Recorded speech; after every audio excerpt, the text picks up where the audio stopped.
5 is T which? Is T which? T is which? Is YouTube? Is T? Is Facebook?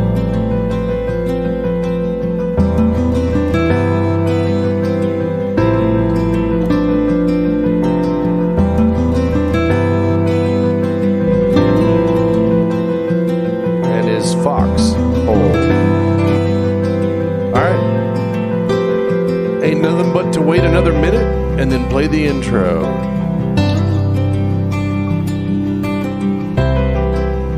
Bring the audio down a bit. What's cooking, peeps?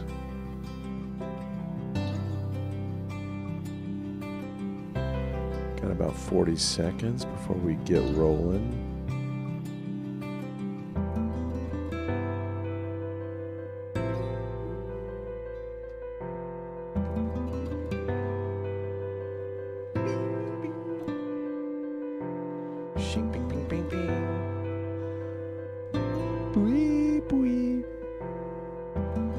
All right, 10 seconds. Wow, we're getting there.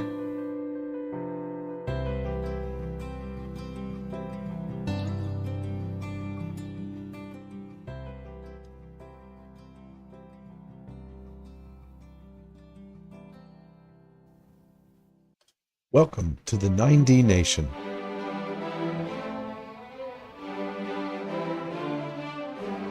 בראשית ברא אלוהים את השמיים ואת הארץ. In the beginning, God created the heavens and the earth.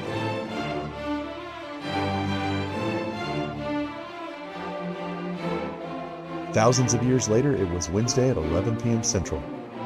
Get your passport ready and be prepared to declare to the customs agents any edible plants or miscellaneous worldviews.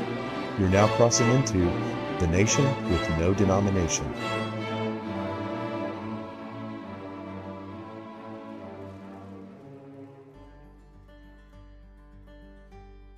Welcome. Oh, there I did it again. Stupid countdown. Welcome to the 9dNation, the nation with no denomination. And what this is, ever since season 2, which is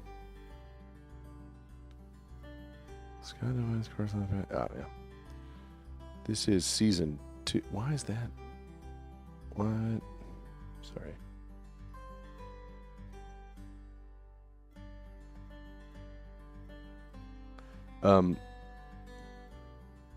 There was a brief season 1, but now we're on the extended, probably never-ending season 2, which is a Bible reading.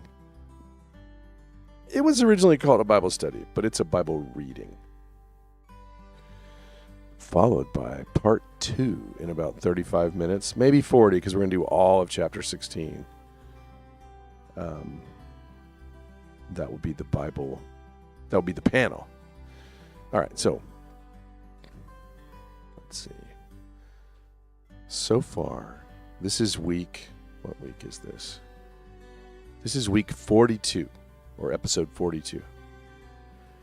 And we have read Genesis 1, verse 1, all the way up to Genesis 15, all of it, verse 21.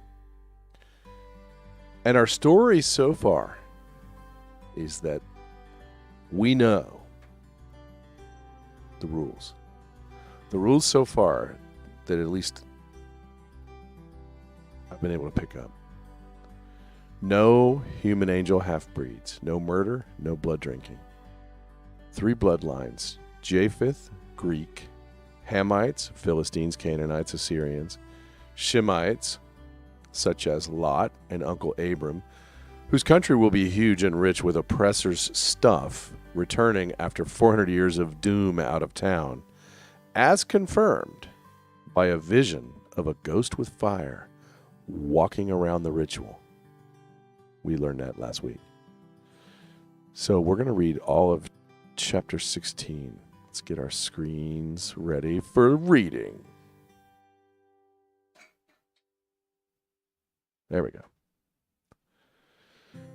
There we go. You know, I should really put a green shirt on this chair instead of a red shirt. Kind of like a Brad Calogero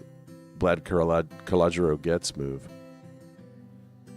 All right. It's kind of a small chill crew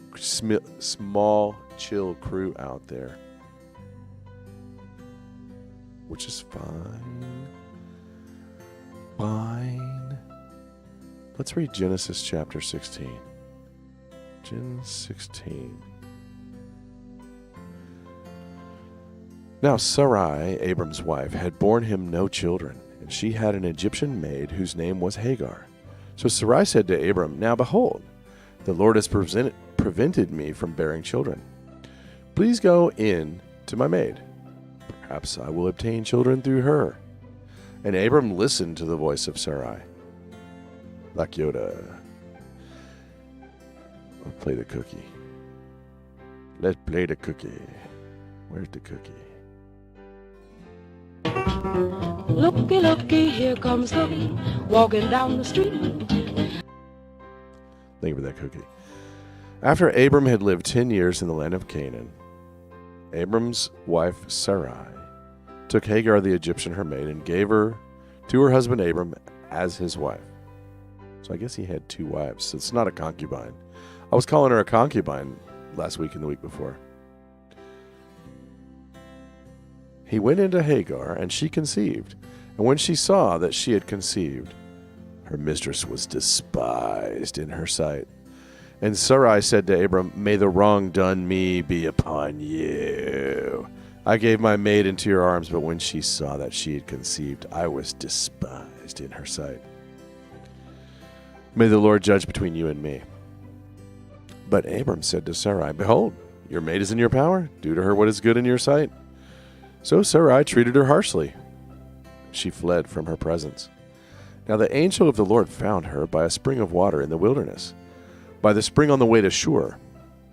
He said, Hagar, Sarai's maid, where have you come from and where are you going? And she said, I'm fleeing from the presence of my mistress, Sarai. Then the angel of the Lord said to her, Return to your mistress and submit yourself to her authority. Moreover, the angel of the Lord said to her, I will greatly multiply your descendants, so that they will be too many to count. And the angel of the Lord said to her further, Hello, Rev. That's not what the angel of the Lord said. I was just saying in Twitch. Behold, you are with child, and you will bear a son, and you shall call his name Ishmael, because the Lord has given heed to your affliction. He will be a wild donkey of a man. His hand will be against everyone, and everyone's hand will be against him, and he will live to the east of all his brothers. Then she called the name of the Lord who spoke to her. You are a God who sees. For she said, Have I even remained alive here after seeing him? Therefore the well was called Bir Lahai Roi. Behold, it is between Kadesh and Bered. So Hagar bore Abram a son, and Abram called the name of his son, whom Hagar bore, Ishmael. Abram was 86 years old when Hagar bore Ishmael to him. Now, what I'd like to do is, without further ado, go right into, let's get a link so we can see chapter 16 in Hebrew.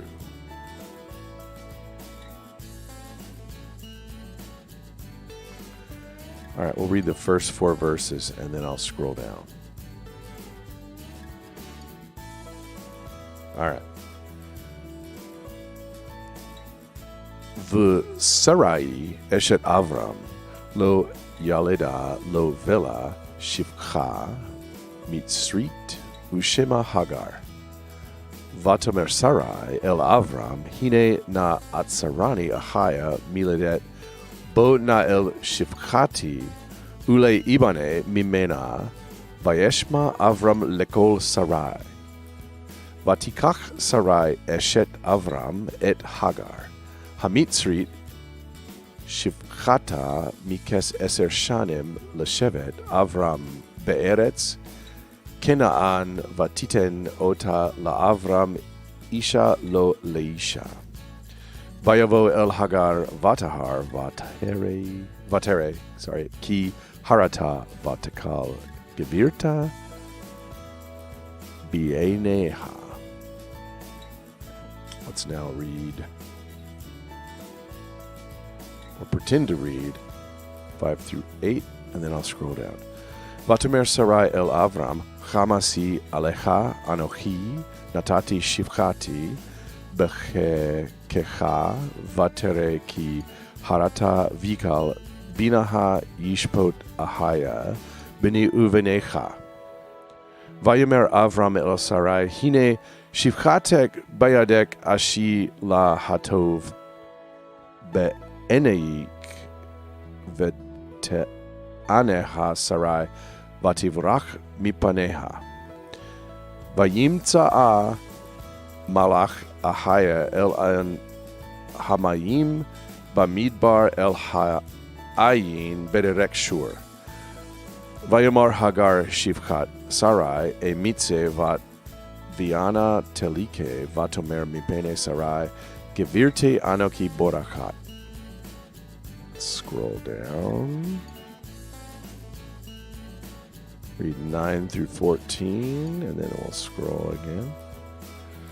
Vayomer lamalach ahaya shovi el bevirtech vihitinani tachat yadeha. Vayomer lamalach ahaya harba arbe et zarech velo yisafar merov.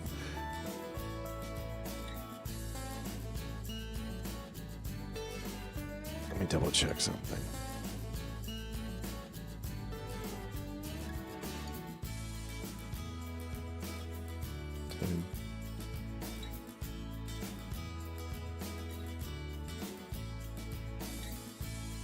Yeah, that's right. Vayomer la malach ahaya hinach hara Bayolat ben vekarat shimo Yishmael ki shama ahaya el aneyech. Wait, where? Yahuyiye pere adam yado vakol ve'ad kol vo ve'al pene kol echau yishkon. Vatikra Shem Ahaya Handover. That's not Handover. Vatikra Shem Ahaya.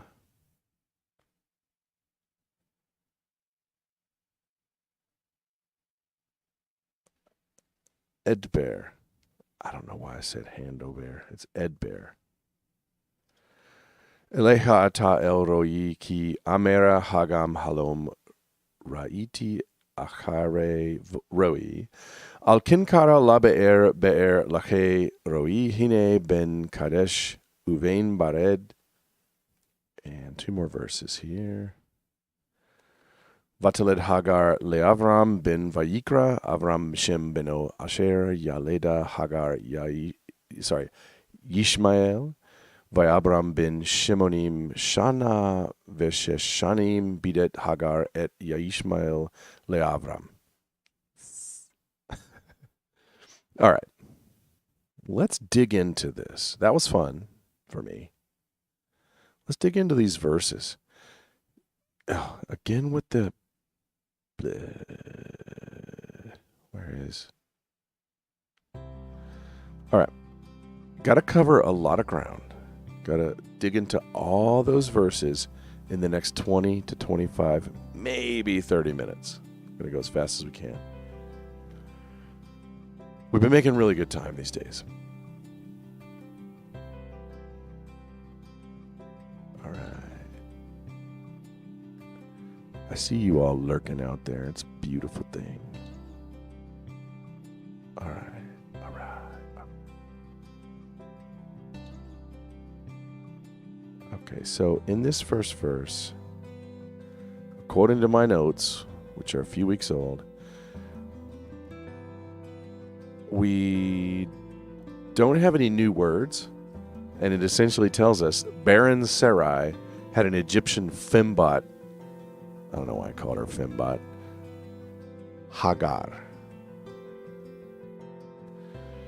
So I kind of got into a mood at this point when I was going through my notes. Our story so far, I want to edit it slightly, just make it a little easier to read. No human angel half-breeds, no murder, no blood drinking. Bloodlines, Greek Japhethites, Hamites such as Philistines, Canaanites, Assyrians, Shemites such as Lot and Uncle Abram, whose people will be oppressed for 4 centuries, but plunder the oppressors as per a ghost fire vision. Enter Egyptian slave lady Hagar. All right, that's our summary so far. Let's look at verse 2. So that last summary captures Genesis 1:1 through 16:1, in my opinion, these days. All right, we need to know 2 words to get through this verse that we haven't seen before in prior weeks. Atzar, that means to restrain or retain. There's 46 usages in the Old Testament, or what you might call the Law and Prophets. It means to shut, close, or hold back, is how it's used. Ule, it means perhaps. There's 45 usages in the Old Testament. And I have to say, looking at Study Light, which is a pretty nice reference, seems to be more like proposing the opposite. And it's less speculative, in my view. So it's not saying perhaps, I don't think. Like, I wouldn't translate it as perhaps. She says, perhaps I'll obtain. What she's saying, I either will or won't. You know what I'm saying? So the word for, let's see. Oh, new topic. The word here for intercourse is to arrive, to show up. We've seen it before, but I wanted us to look at it again because we haven't used it in a while. And it's one of the early uses. It's the second time, I think. And it means to show up at a location, roughly speaking. So the Bible, the inerrant Word of God, it's everything we need to know. You're reading this. You're 11 years old, 10 years old. Your parents are reading, and you're like, you don't ask the questions. But then you hit that age, right? And you're going to ask, what is he? Wait. He arrived? He showed up at Hagar? You know, I'm just trying to imagine it in Hebrew, ancient Hebrew.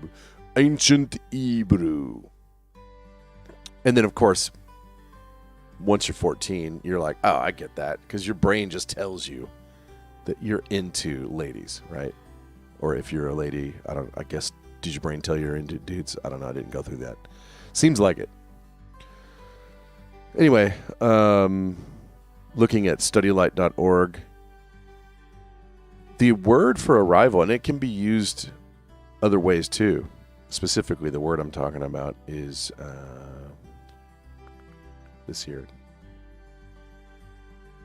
To come in, to go in, advance, alight, apply, approach. You see all these usages. Enter, invade, proceed, press, presenting.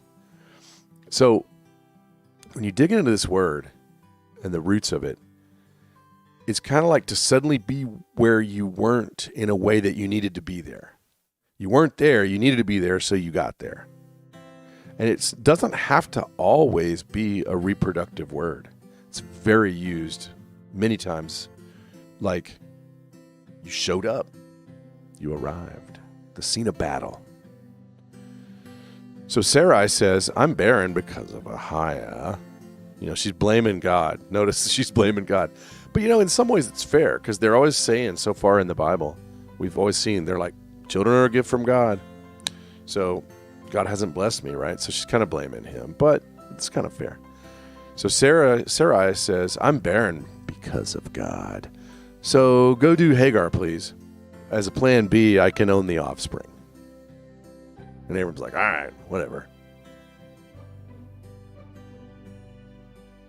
Notice how she's like, she does, like, without even, Hagar's not in the room, I don't think. She's like, I got a maidservant. I can get some kids through her. They'll be my kids. Like, what? What? That sounds like slavery. Oh, she is called a maidservant. So our story so far is no human angel half-breeds, no murder, no blood drinking. Bloodlines. Greek Japhethites, Hamites, such as Philistines, Canaanites, Assyrians, Shemites, such as Lot and Uncle Abram, whose people will be oppressed for 4 centuries, but plunder the oppressors as per a ghost fire vision. Since Abram's wife was barren, they decided to steal a house slave's and Abram's kid. Let's go to verse 3. Man, we gotta crank through this. Let me check the chat. There's been some action over there. Another cookie. Let's play that cookie animation. Oh yeah. Looky, looky, here comes Looky. Commander Sloan TV is working and lurking. All right, let's get going. Let's keep on. Let's keep on at it. We need the. We've seen all these words before in prior weeks. Year 10 in Canaan, Sarai talked Abram into polygamy with Egyptian slave. So they started polygamy with the Egyptian slave. That's what this verse tells us. Just going quick, because we got to get to the discussion. Verse 4. We already read it twice, right? Like we read this in English, we read it in Hebrew. So now we're just chopping it up. There's one new word here in verse 4 we've got to cover. Gebereth. It's a lady, queen, or mistress. There's 9 usages in the Old Testament. It's pretty straightforward. It means boss lady. This word for despise here, which we've seen before, is really that word for a curse. We've seen 2 words for curse. This is the one that says, oh, that's a meaningless trifle. It's not the other word is just more like an active corruption. This is like, oh, that's nothing. So you're just kind of like, you're spitting on it. You're just going, bleh. I guess you could spit on an evil curse too. So putting this verse together, they boinked, Hagar got pregnant, and Hagar belittled Sarai. Can you believe that? Should Hagar have done that? I mean, she was enslaved, right? But this could have been a good move for the house if she played it well. Did she overplay her hand? Is she like, oh, I'm now more important? Like, did she, like, what went down on this? Like, there's a... Can he come say goodnight before he gets to sleep? You know, humans are complex. Let's, the text kind of makes it like she's got important feeling is kind of what I'm picking up. Which I would too, right? But it's not going to end that great for anyone.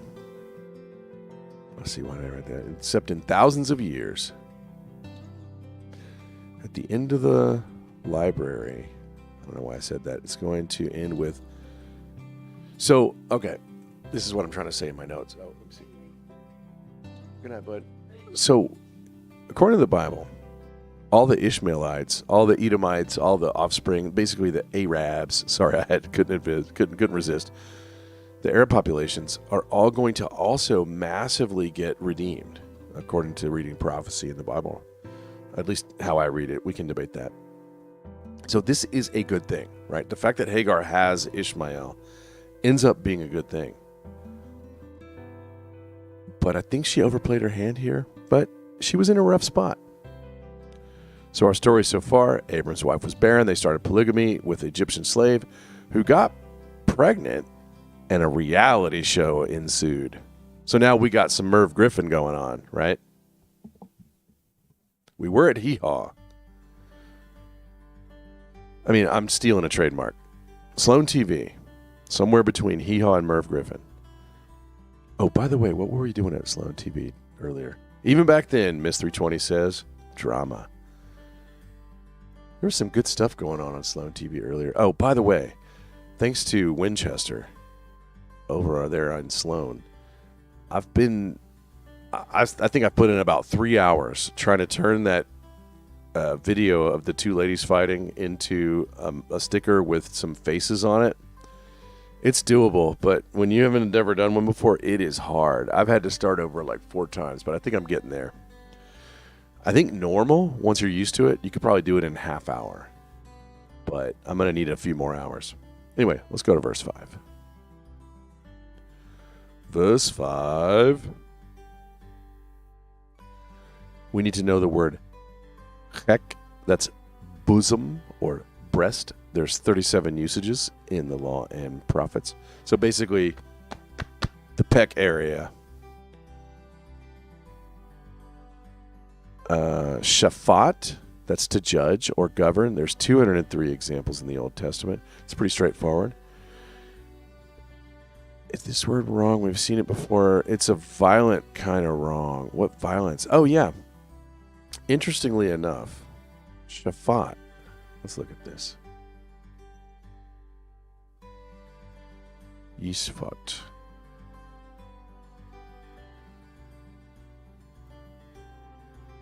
Is this the one I was saying? Or is it? What was my point here? Also, this word for wrong. Oh, wrong. Okay, let's look for the... I have a note about...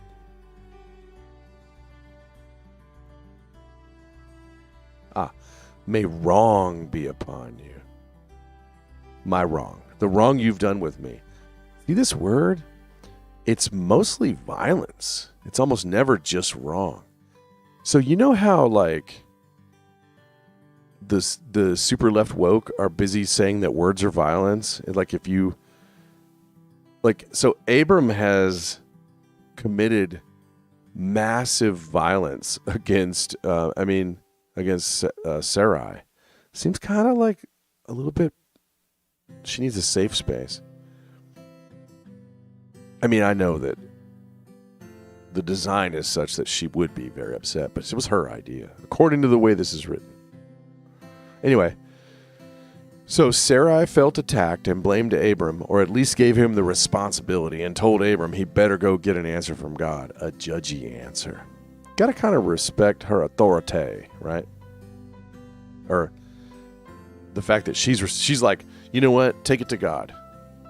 Now, what does she mean by that? Abram's going to go, smoke peyote, and his eyes will roll back in his head, and he's going to go, what does God say? I don't know how he gets his visions of God, but... Anyway, so in our story so far, Abram's wife was barren. They started polygamy with an Egyptian slave who got pregnant. A reality show ensued and boiled over until Sarai told Abram to take it to the highest supernatural judge, Ahiah himself. All right, let's go to verse 6. Oh, wrong. All right. Verse 6.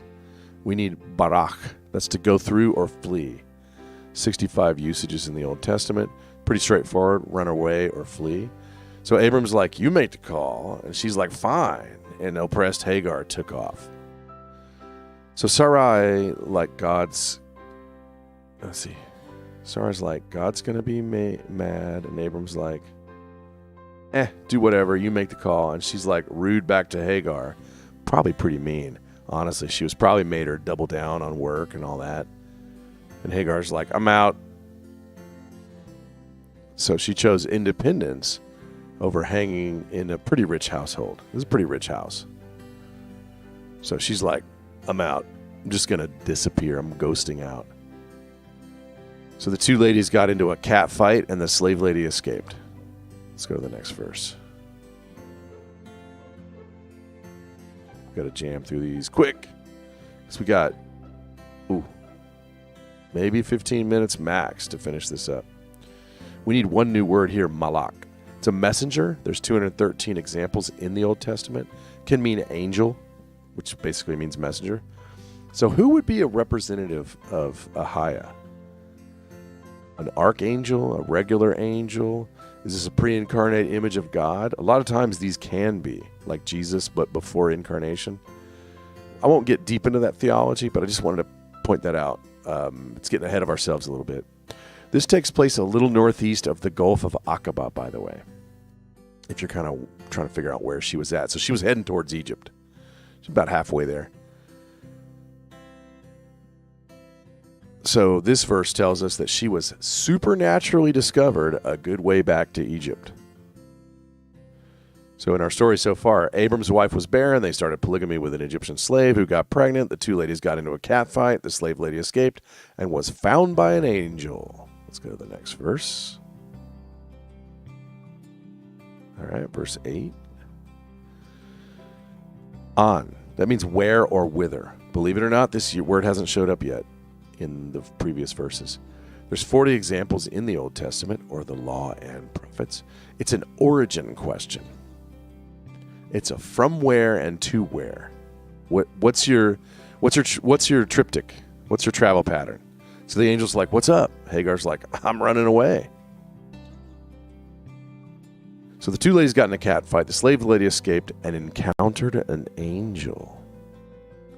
Things are taking a turn for the better for Hagar. We don't know that yet, but I'm just telling you. You know where this goes. Maybe you don't. All right, verse 9.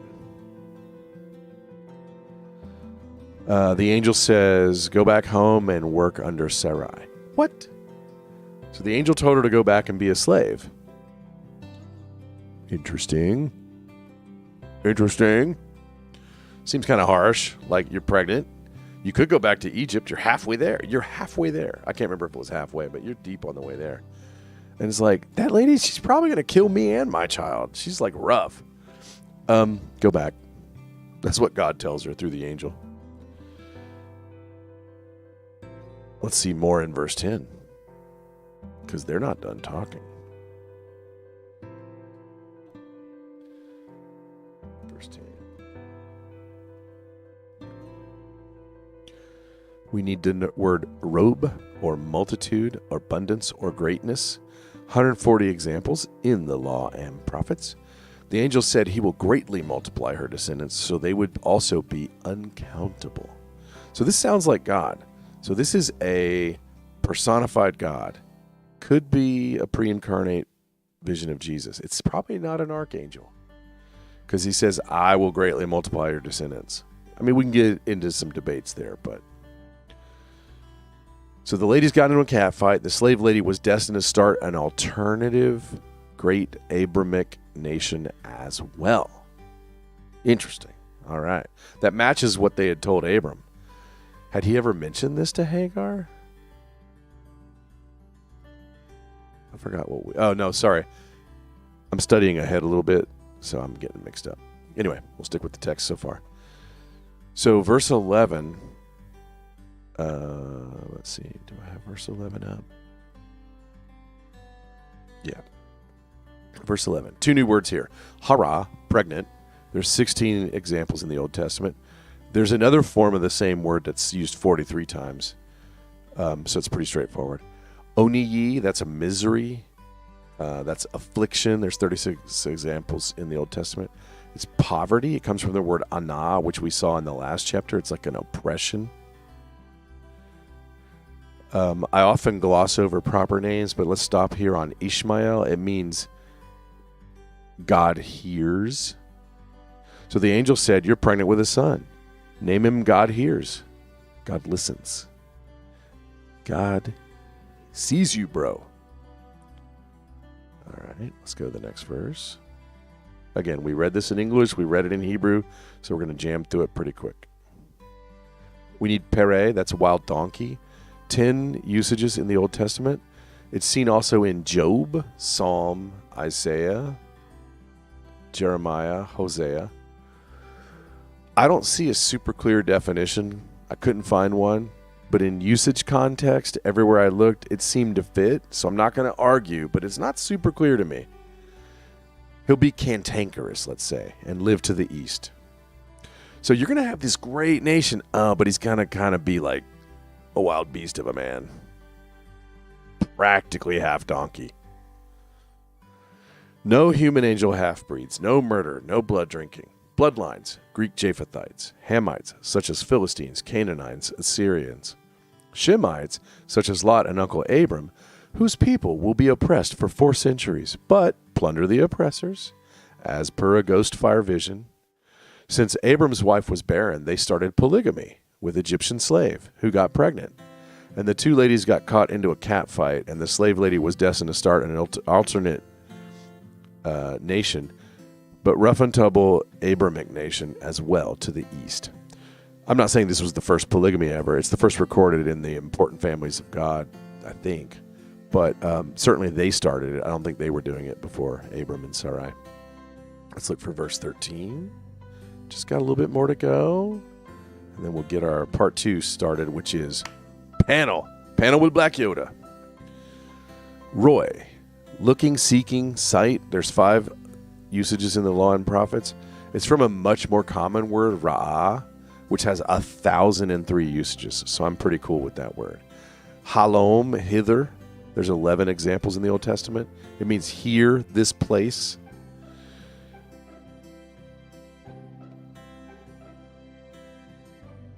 Let's see.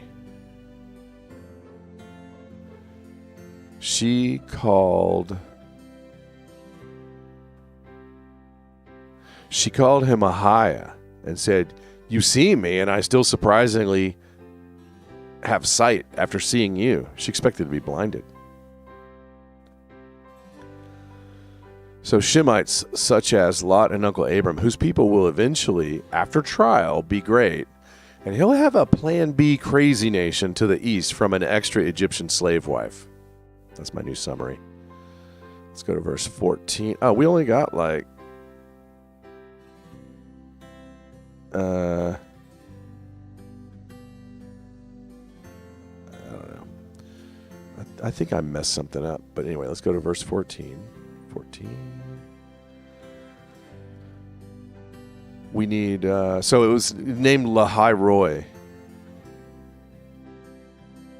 Well, which means between Kadea and Nad Bered.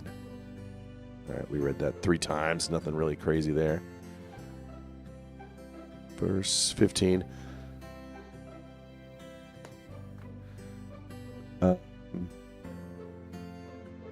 No human angel half-breeds, no murder, no blood drinking, bloodlines. Greek Japhethites, Hamites, such as Philistines, Canaanites, Assyrians, Shemites, such as Lot, Uncle Abram, whose people will eventually, after trial, be great, and he'll have a plan B crazy nation from his first son to the east, from an extra Egyptian slave wife. Notice that the first son is second fiddle. We see this so often.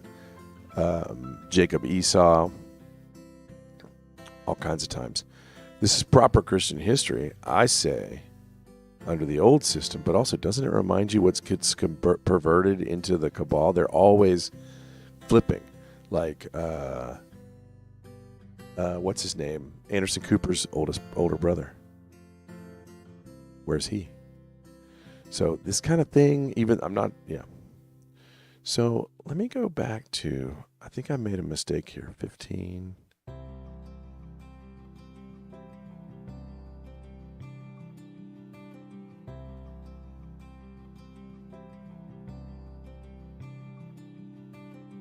No, yeah, we read them all.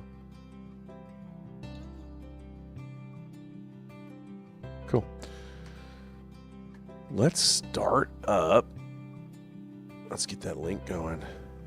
Should see. It is time. Ladies and gentlemen, it's time. It's the moment you've all been waiting for. I'm borrowing from... That's a generic statement, though, so I'm not stealing from Craig. Really not. But I did kind of just then. Oh.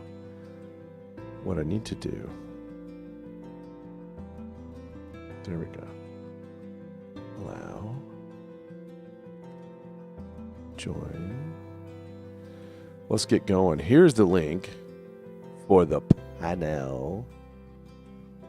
Music, be gone. You see how quick that went? Went like that. All right, smash that red pill. There's a 0. Oh, no, there's 6 smashes. You've all smashed it. Every one of you. All 6 of you. Thank you.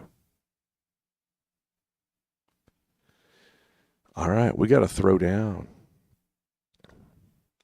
and discuss the chapter we just read. You just got through chapter 16. By the way, thanks to our work on 14 that you all helped me with, I've been writing a sermon, because you guys have one in your pocket as a church elder. You could be suddenly called up like with no notice. Pastor was throwing up last night. He got some food poisoning. Get out there, rookie. So I've done it 3 times before, and it's always been fun. But I didn't have one in the pocket. It's always good to have some kind of a draft. So I've been drafting up the Kedorlaomer battle. I like where it's going so far.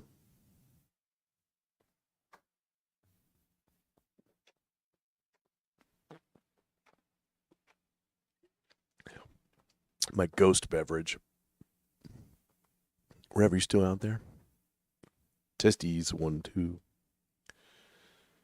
That came upon sudden, didn't it? The ending.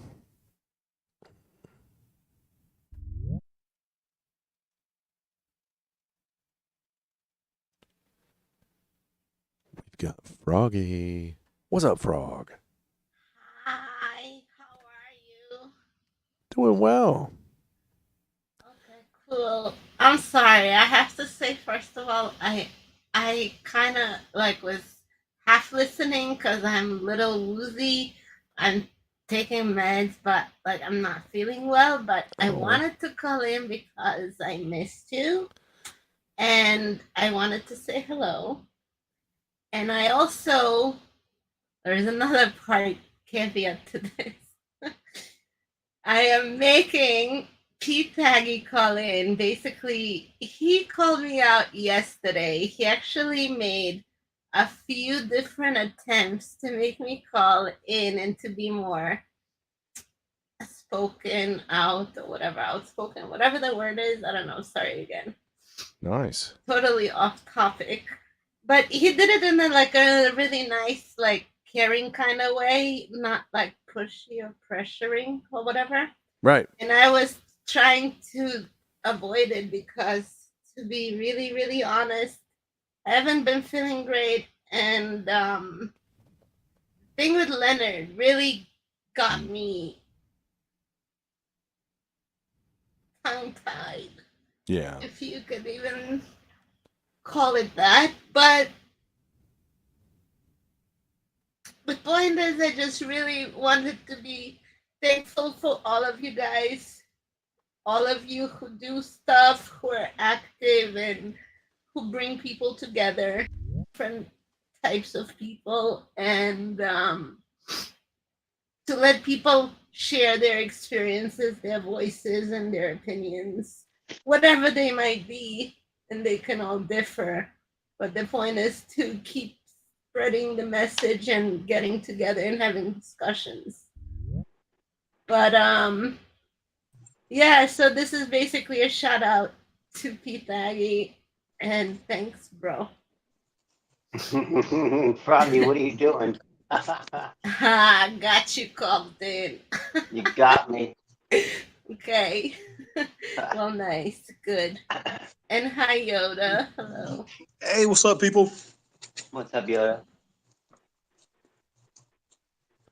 Well, Anka Vanka, thanks for calling in. Sorry the medicine has you a little woozy. Yeah, I'm all over the place. It's fine. I think it's better that way for everybody. Well, let me ask you a question. And I want to ask it politely and delicately. Hey, can you turn up the volume? Oh, Yoda, I got it. Everything as loud as I know how to. It's literally maxed. Like it's redlining.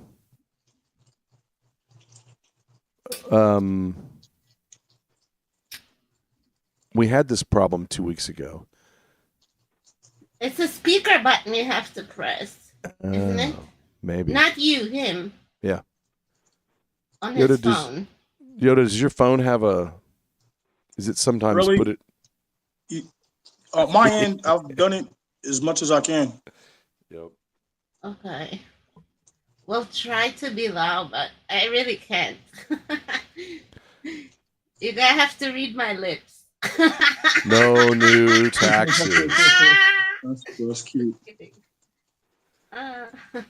So I just want to say you're keeping a close, whoever's giving you this medicine, you're watching them like a hawk, right? Because we know we gotta use all our discernment.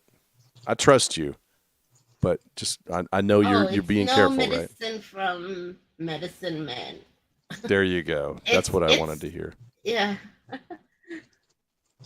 Don't be taking no fluoride from those controllers.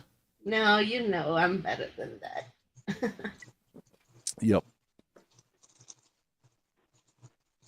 How you doing? How's it going with G-Ross? G-Ross, that's a good question.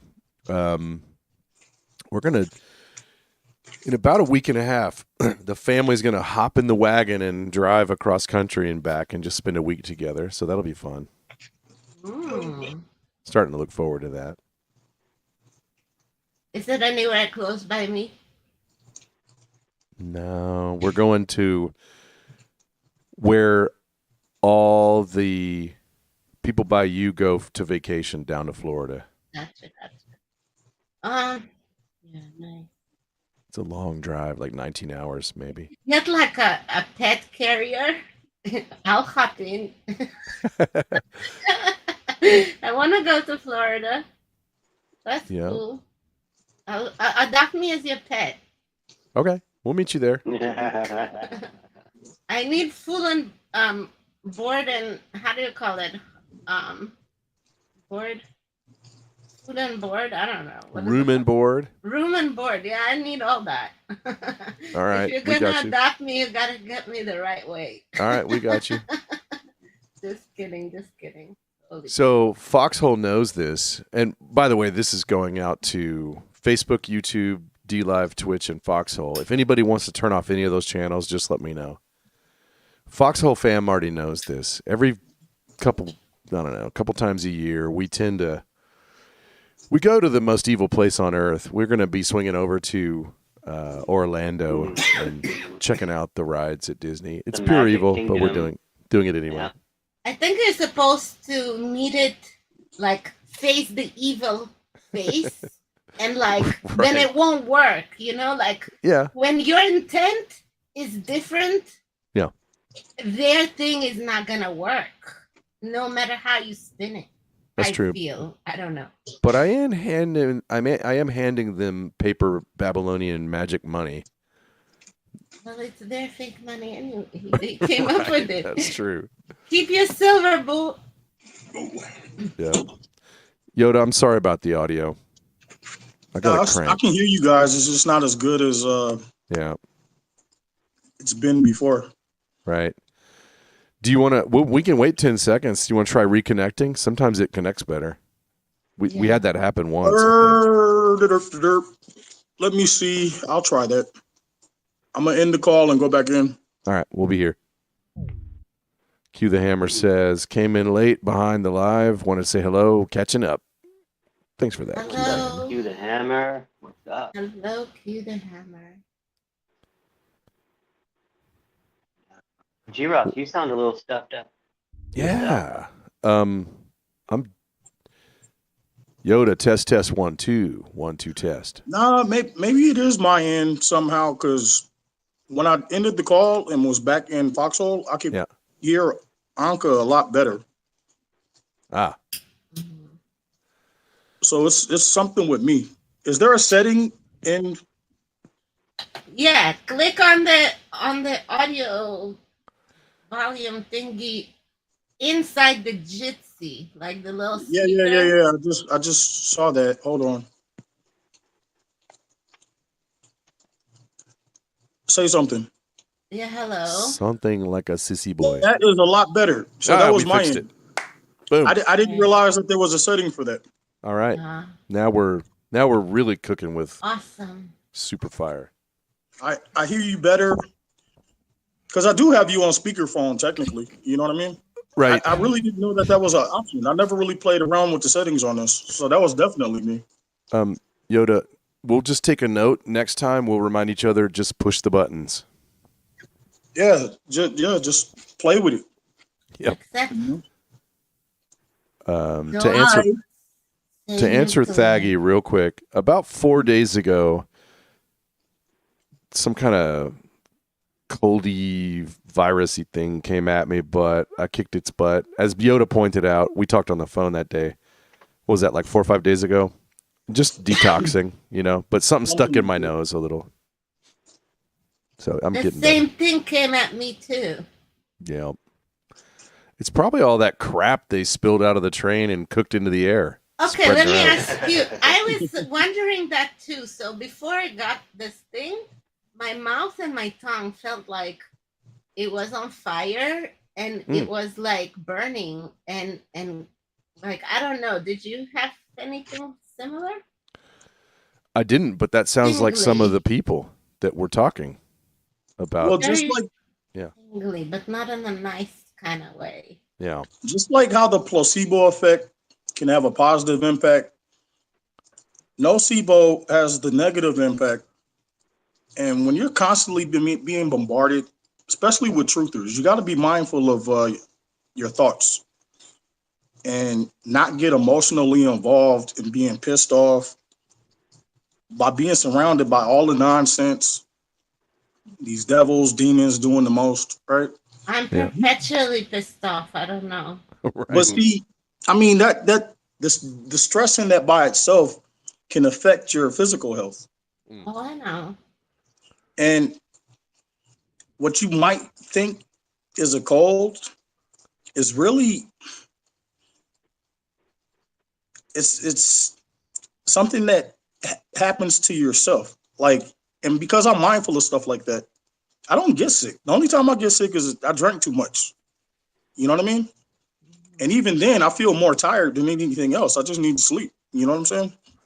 So, Yoda, let me ask you this, because this reminds me, everybody, I don't know if everybody went through this, but a lot of people when they're kids and you're meeting a strange dog or a neighborhood, you're getting introduced to a dog. I don't know if you guys got this, but I was told, don't show fear. They can smell fear, right? They tell you that.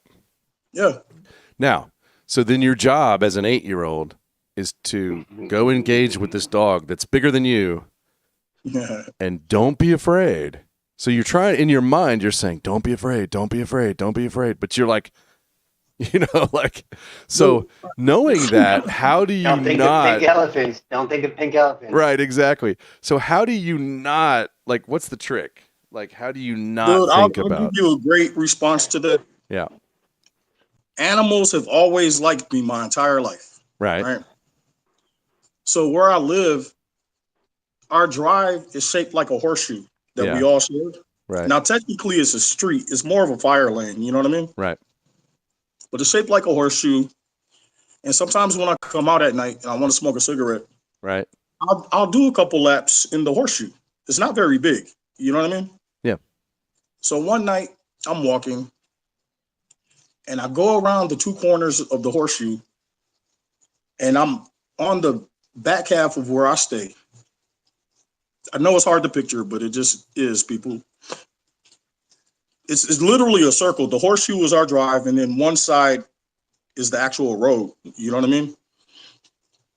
And I come around the corner, and I hear somebody open up the front door to their place, right? And he had a front gate similar, well, not similar to mine, but there's a gap between the front door and the front gate. And his German Shepherd was right there. The guy didn't know that I was walking. You know what I mean? I'm just smoking a cigarette. So when he opened the gate, the dog ran straight to me, right? I've never seen this dog. This dog is the size of a damn wolf. You know what I'm saying? Right. And I froze. And like what you were saying, I know not to run, don't show fear. But I'm thinking about the canines on the sides of and it's dark. Right. But I already know this is going to hurt. You know what I mean? Yeah. One, I'm in front of his house. The dog lives here, right? We've never seen each other. Right. If I get bit, he's only doing what he's supposed to do. You know what I'm saying? Right. And so in a split second, I have 3,000 thoughts go through my head. And when he's a foot in front of me, I froze and I was like, shit. Because I knew there's nothing I could do. The guy hasn't even stepped out of his gate yet. You know what I mean? Yep. And I instantly just turned my back as he was about to jump and fucking just all mouth. You know what I mean? And he ended up grabbing the side of my leg, but I had my phone in my pocket. And I'm wearing my PJ pants, you know what I mean? And I got my robe on. So my pocket is baggy. And he nipped me, but he grabbed more phone than skin. Right. And something in the dog told him, this doesn't feel right. So then he just started sharking me. And the guy comes out the gate and he's like, did he bite you? And I was like, dude, I'm not even worried about that shit. Come grab this motherfucker. You know what I mean? Right. And I told him, I was like, dude, the dog only did what he was supposed to do. It just startled me because I haven't been in a situation like that in a long time. You know what I mean? Like decades, right? That never goes away. But I know not to run. There ain't shit I can jump on. You know what I mean? Right. You just gotta, go ahead. So knowing that they're dumping supposedly all kind of toxic chemicals into the environment, how do you translate that into, like Sloan says in chat, positive mental attitude, so we get less colds from this stuff? I'm not saying we can't do it. I just want to get some action. How do we take that wisdom? On this level, this isn't a physical. Well, I'm saying this wrong. This is going to be physical for people in the way of poison, right? Yeah. This is when they burnt that shit, it turned it into a different chemical that is damn near. It's like Teflon at this point. It doesn't degrade. Right. It's hard to say that they didn't know better. They knew better. Yeah. So on this scale, I wouldn't consider it a heavy metal. It sounds more of a polymer, plastic kind of thing. Yeah, it is. So you got to focus more on how to get those kind of toxins out of the body. Right. Okay. You know, iodine is good for your heavy metals and stuff like that. I'm not sure what will be good for a polymer. I haven't looked into it that far yet, you know? Right. I'm in Arizona. But I do know another bullshit thing I learned about this. They're taking some of the dirt, the contaminated dirt, and the water. Yep. And the two places of all places that they can transport this shit to, one is Michigan. Yep. And another one is in Texas. Correct. They're taking them to areas where there's more water that they could possibly contaminate. Right. And I'm like, what the fuck? You better take that shit to fucking the flats of Utah, where all that salt and shit is. You know what I mean? Like, I don't get the logic behind these people. They're evil. So, Anka, we're going to all research what's a good thing to break down Teflon, so if you breathe any. And then also, Sloan's been talking about you can get these apps that show you prevailing winds, and so you can kind of see if it's maybe something you don't even have to worry about where you're at. I would think at this point, because like even here it's raining. Well, not so much now as it was earlier. I would think at this point it's not so much airborne as it was in the those first few days. Right.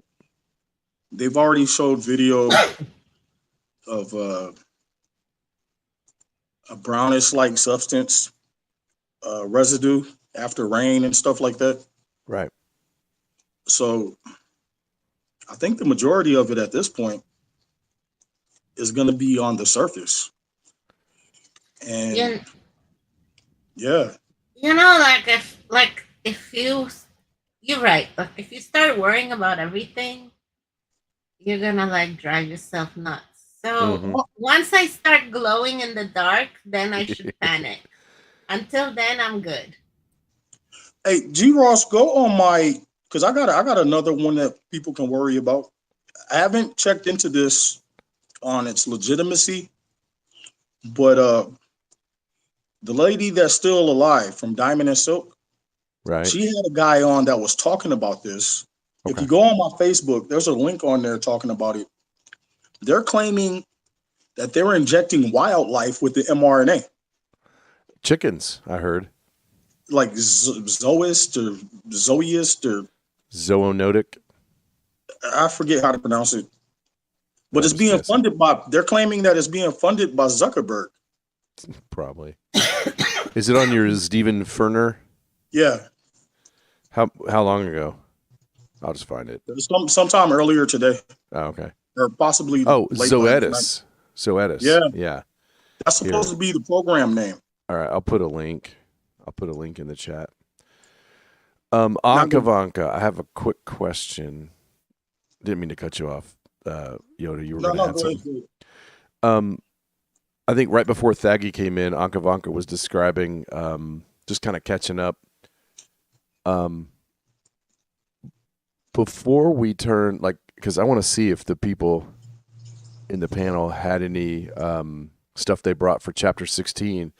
Thaggy usually brings some good nuggets. Yeah. Just I saying. figured. But Ankavanka, anything else you want to cover? Because before we turn back into that, No. okay. Well, and I know you said you were a little groggy from some of the medicine and kind of half dipping in and out. Stick around, because through the context, even if you didn't hear all of, basically chapter 16, they start polygamy.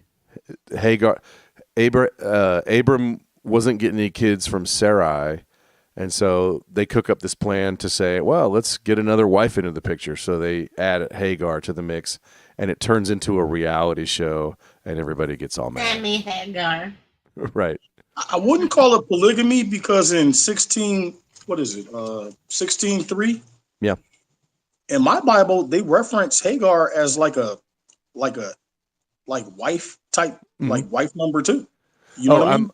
I might have misused the word. I meant whatever the word is for where you can have 2 wives or multiple wives. I don't know if that's the same as polygamy. Yeah, I might have misused it. It could be some similar. It's called bigamy. Bigamy. Yeah, Yeah, 2 wives. there you go. Yeah, bigamy. Yeah, That's I what said the polygamy, Mormons which do. implies 3. You're right. I need to change my notes. I'm a Russian bot. I don't know any of this stuff. I do It's called virtual. bigamy. Yep. There's certain cultures that still exist today where a man is allowed to have more than one wife, but the wife is not allowed to have more than one husband. Well, I know in the Middle East, the way they look at it is if you can afford them, get them. Don't be having multiple wives if you can't take care of them. Is their attitude. I'm like the old New York telephone commercial. We're all connected. New York telephone. Yeah. So they got your number for sure. Titties and Beer says hello. Hello. So what went wrong here then? If it's okay to do, why did they get so upset? My guess is this. Yeah. Now keep in mind, Sarai is smoking hot. Yeah. She's used to being admired from everybody. Even Pharaoh was like, damn. Right? Right. Her entire life. She's sound like a movie Friday. Right. Yeah, right. Damn, Lucy, I'll back out. She's used to being the it girl. She's not used to being jealous. You know what I mean? That's a really good point. Like, and the one factor that most women, at least back then, they know that their one job is to reproduce, to be a good wife and reproduce. You know what I mean? So as beautiful as she is, she sees her own flaw in that. Another very good point. I'm perfect. What do you mean I'm flawed? Well, how old are you? And you still ain't pumping out kids. Oh, and you know what you made me just realize? Yeah. Until Hagar got pregnant, she could have said, it could be you, Abram. Exactly. Right. Oh, yeah. Wow. See? And women, don't let the smooth taste fool you. No, women, no. Women, Ivanka will agree on this. Women towards each other, they would be like, hi, girlfriend. And as soon as they leave the room, just get to talking shit. You know what I mean? Talking points. Yeah. Right. Did you see the ugly ass color robe she chose to wear today? Becky, look at her. Yeah. Wait, how does it go? Okay, never mind. No, that's very good points. And and like I said, she's used to being the hot chick, the it girl. Yep. She ain't used to being jealous. That's funny. Like Miss 320 said, Like, even back then they had drama. Of course, Right. it's human nature. What are you talking about? Right. Now, you do bring up a good point, G. Ross, because maybe, there was a part of her that was thinking, well, maybe it's you, Abraham. And the fact that it blew up in her face and she couldn't point fingers probably even pissed her off even more. You know what I'm saying? Yeah. It's the little details in the Bible, and this is why I love this show so much. It's the little details. You got to read between the lines because human nature has always been the same. Hi, Two Rivers. Good to see you. But Hey, I got Two a Rivers. juicier one than that. I'm going to let y'all salivate first because this one is good. And it applies to this entire situation. And I found it by accident. Ain't that some shit? Love it. Are you? So you're holding back? You got something, but you're holding back for a sec. Yeah. Okay. This has to do with Isaac and Ishmael. All right. Well, let me check in with Pythagi. I'm gonna go get some more coffee. All right. Be right back. Oh man, cliffhanger ending. He's just making us salivate there. Huh? No, I didn't do any research for tonight's show because I wasn't actually planning to call in. Someone called me out. The call out. Shots fired. Yeah, results in a call in. Right. So, love it. I do want to say that you mentioned it earlier that Ishmael does actually father a great nation. There's quite a bit of people who revere him as their patriarch. Right. And in fact, it's a little bit, is it coincidental that there are 12 tribes of Ishmael? Excellent point. I don't remember my source, but there were 12, exactly 12. Right. Which is what the Bible does. It's like 40 days. Right. 12 sons. Right. They do the same thing with Ishmael. Yes. So is that the code popping up again? Right. Is it metaphorical? I don't know. But it is scriptural, so just note it. Yep. Well, and I didn't really super dig on this, and I kind of carry this in the back of my mind. And so if I was asked to quote source on this, I'd have to go waste everybody's time and Google it live for 5 minutes, so I won't do that tonight. But pretty sure there's a reasonable interpretation of prophecy that says the people group is going to be reconciled. Now, Which people group? basically the Ishmael descendants that are at war for centuries with Israel, basically. Isn't that what we're living through now? Yeah, probably. Or like the last 1400 years. Yeah, yeah. But and I'm speaking from a perspective of calling the Israelites the good guys and the Ishmaelites the donkey guys, the wild donkey of a man. I see. But I understand they have their viewpoint. In my book, they're all bad guys. That's fair. I identify with Adonai, Ahaya, Yahweh, so I like to call his. He doesn't say his people behave well. He says they behave poorly. He constantly says y'all are doing wrong. So it's not like he said that their actions are good. Yeah. So by saying who is or isn't the in crowd, it becomes kind of like, Oh, I'm so ready to say some shit. This hits on this. This hits on it. Two Rivers wants a tropical beach scene for the green screen. Well, so I turned off the green screen because Froggy gets invisible. Here, I'll show you her F. I can turn back on the chroma key. That'll work. So y'all ready for the juice or the sauce? Ready. Now, this was completely by accident. Okay. I came across this a couple days ago. I got a lot of filters and blocks that I've done on my Facebook to where if I click the video links, it's kind of tailored to my preferences. And lately I've been getting a lot of that show or scenes from the show, The Chosen, that the whole show is about Jesus and, different stories out of the Bible and whatnot. I haven't watched the show like directly, but every now and then I'll click the link to see what they're doing, talking about. This particular episode was talking about the leper that Jesus healed. Yeah. And in the show, he made a comment about Moses.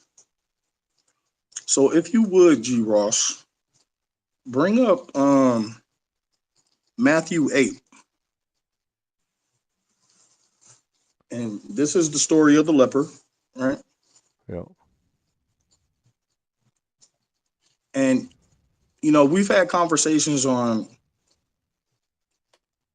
what did they study, before the Bible. And Jesus made a comment to the leper. Hold on, I wrote it down. He says, Lord, if you're willing, you can make me clean. Yeah. And he says, I'm willing. Be clean. So if you scroll down to 4, read verse 4. Jesus said to him, see that you tell no one, but go show yourself to the priest and present the offering that Moses commanded as a testimony to them. So what I got out of that was, it's not like they were following a script per se, but I think my thinking is Moses just had a way of doing stuff that, keep in mind, they're coming out of this great flood. You got to rebuild shit. You know what I'm saying? And so people are like, man, did you hear that flood story? We gonna do what Moses do, cause man, we don't want to go through that, right? Right. So to me, it's more of what just and then maybe taking notes or something, on how Moses was doing this thing with the sacrifices, his respect for God, and blah blah blah, right? Yeah. So because it's been a while, I kept reading that chapter. Now scroll down to verse 11. This is what caught my attention. Will you read that, please? I say to you that many will come from east to west and recline at the table with Abraham, Isaac, and Jacob in the kingdom of heaven. He didn't say Ishmael. He said Isaac. Right. Why is Jesus giving more respect to Isaac and not Ishmael? Well, let me give you two answers. One, this is propaganda from the Isaacites. That's one possible answer. Two, they're not the chosen nation. The Ishmaelites aren't the chosen nation. That's where I'm going with it. Right.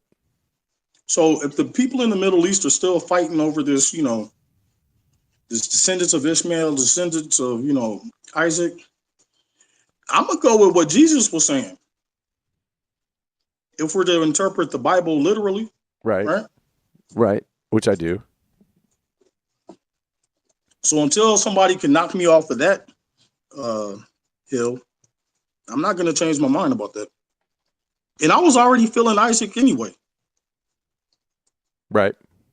Thaggy, I would love to hear what you got on that one. On the deference for Isaac over Ishmael, I mean, yeah. It's an interesting question. I mean, growing up as a Christian, I never considered it. It was just like sort of a foregone conclusion, like G-Ross is saying. Those are the chosen people. Right. Maybe I've never read the Quran. I know some people in the community have. I think Duffy has. I don't know. Maybe they have the opposite story. Maybe the Mohammedans say, you'll be seated with Muhammad and Ishmael, and who knows? But what I'm agreeing with you, Ross. It seems propagandistic. It seems heavily biased. I said that was one way to look at it. Okay, fine. In I'm with fairness, you though. it's only one way to look at it. But then, in my mind, it's the only way to look at it because Fair. that's what religion to me is. What it boils down to: No, that's fair. I did say it. influencing thought, controlling. You got to control the narrative, can influence thought, tell people what to think, Yep. tell them what the rules are. Because if it's fluid, that's not a religion. Right. Totally agree. Yeah. It just So I caught don't my know you. attention. Yeah, It I mean just that's juicy. I like your find. Yeah. Food and is Democrats' favorite word. did I hear that right?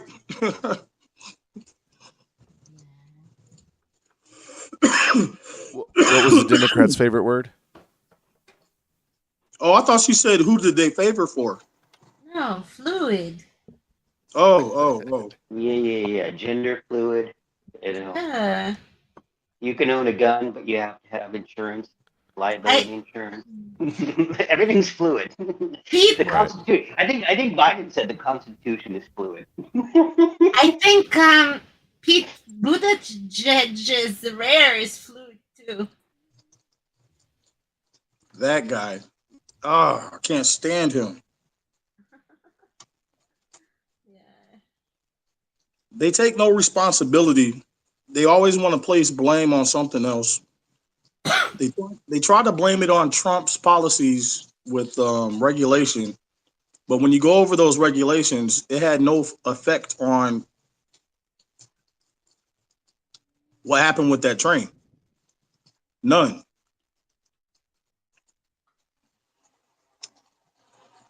These people are special. Oh, did Mm-hmm. y'all see Lori Lightfoot got Yeah. woo, She got that made my she dick hard. got You know what I mean? Oh, I'm sorry. fluid thick in the rare too. Oh, she's out of there. Ah, I can't stand her. Oh, she's out? I saw her pictures were in the news. I didn't realize why. Yeah. Oh, she came in last for re-election. Ah, nice. Yeah, she is. I mean, granted, she's still going to hold office for a little bit. But she's Yeah. joining the circus with Stacey Abrams and going to Africa. Right. Oh man, and you know how well they do their cheating, and somehow it just didn't work for Right. old girl. I wonder what happened. Now I'm not going to speculate. You know what I'm saying? Right. Either you got super comfortable, something didn't work right. I'm going to leave it at that. I haven't done Yeah. enough homework to speculate. I'm just going to say as much as this. Something didn't work right. Right. She should have been out of office 2 elections ago. You know what I mean? But when I found that out last night, no, actually, it was earlier yesterday that I found it out, like around the noontime. And I couldn't believe more of my people weren't, talking about it. Dude, I couldn't wait to share that gospel, or the gospel, you know what I mean? Yeah. Oh, yeah, she is out of there. And then a lot of these AGs that are Soros backed, you got more and more state legislatures that are and governors and whatnot that are putting a lot of pressure on them. Hey, y'all need to retire. You ain't doing your job. But Right. honestly, like historically, if you look at this situation, right? She was like a walking meme. You can't make this stuff up. Like the stuff she was doing and pulling these like remember during like COVID and lockdown, she would like do these random concerts and Yep. like dress ups.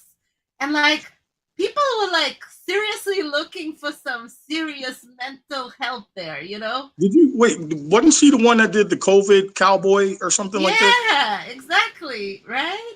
Like when history looks back at this time of our country, Have you seen it Robert before? Nation. G Ross, please look this up. Yeah. This is just wild. Look up a before and after picture of Lori Lightfoot. Oh, I did see that. That was going around. Dude, drastically Weird. different. And it's like you gotta be doing something demonic to go from half-ass decent to what you look like now. Right. Yeah. It'll be somewhere on Truth Social. It was all over the place. Let me Yeah, just jam through here. that is an ugly lady. Inside and out. Mm-hmm. A The short next while. one is Muriel Bowser from DC, and her beauty. What is her name? Who was in the whole thing with Seth Rich? What was her name? Oh my god! Oh, God. You know. Help. The chat is gonna help. The live audience. Speaking of Hi, the chat, Sloan. here's Anyway, the Two one I saw. Rivers probably would know. Seth Rich, she was covering it up, like the whole investigation and murder of Seth Rich. And then they were in the hospital where he was that night because she was also married to the mayor of DC. What is her name? And she's a big player. She was involved with like big names. I know this, and it's not coming to me. The Texan is in the house. Howdy, Texan. Howdy, Hoss. I got to ask Two Rivers if the background is up to par now. With this. What's wrong with The background is awesome, but I'm looking at the picture of the. I guess I'm in delay or whatever, but I'm looking at the picture of the red Lori face, Lightfoot. Lori Lightfoot. My God. This looks a little exaggerated with the big eyeballs, but maybe not. I don't know. But it's weird. Real weird. Like her actions. Like, forget about the looks, right? Just look at the actions of these individual people in question. And just wonder, like, that is not normal. Like, no, and they all do the same policies in tandem. I don't give a damn what blue city you're talking about. They all exactly do the point. It's not about like red pill, blue pill, black pill. Doesn't matter. It's about like what is normal to you as a human being, as a person. Is this situation normal? I don't know how realistic this picture is. I agree. It looks really drastic and exaggerated. But her actions, that's what's most like did people in her area that she controls like agree with that? Like go door by door and ask people if they agree with this shit.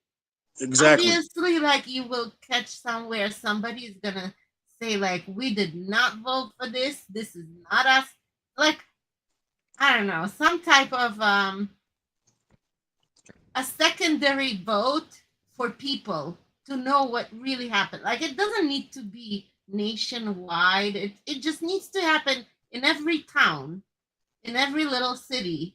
So like people need to get together and count up like who did you vote for? Did it like are you happy with what we're having? Is this normal? Well, to add to your point, in Chicago, Veritas did they did a story where they got illegals coming in through Chicago, and they were interviewing a homeless guy. I got this on my Facebook too, G Ross, but this video is kind of long. But there was a homeless guy that was on a list to get into the homeless housing placement program and whatnot. He was number 20. It took him 3 years to get to the 20 slot, right? He got bumped to like 67 or 87 or something like that because they're giving it all to the illegals before Americans. And they're transferring them to permanent housing like by the daily. Giving them supplies, food, fucking all kinds of shit. Breaking all of their own rules specifically to help them. And the gossip, city gossip spreads. You know what I'm saying? And people are starting to see her and their policies for what it is. And a lot of people are super pissed that they're putting illegals before, Americans.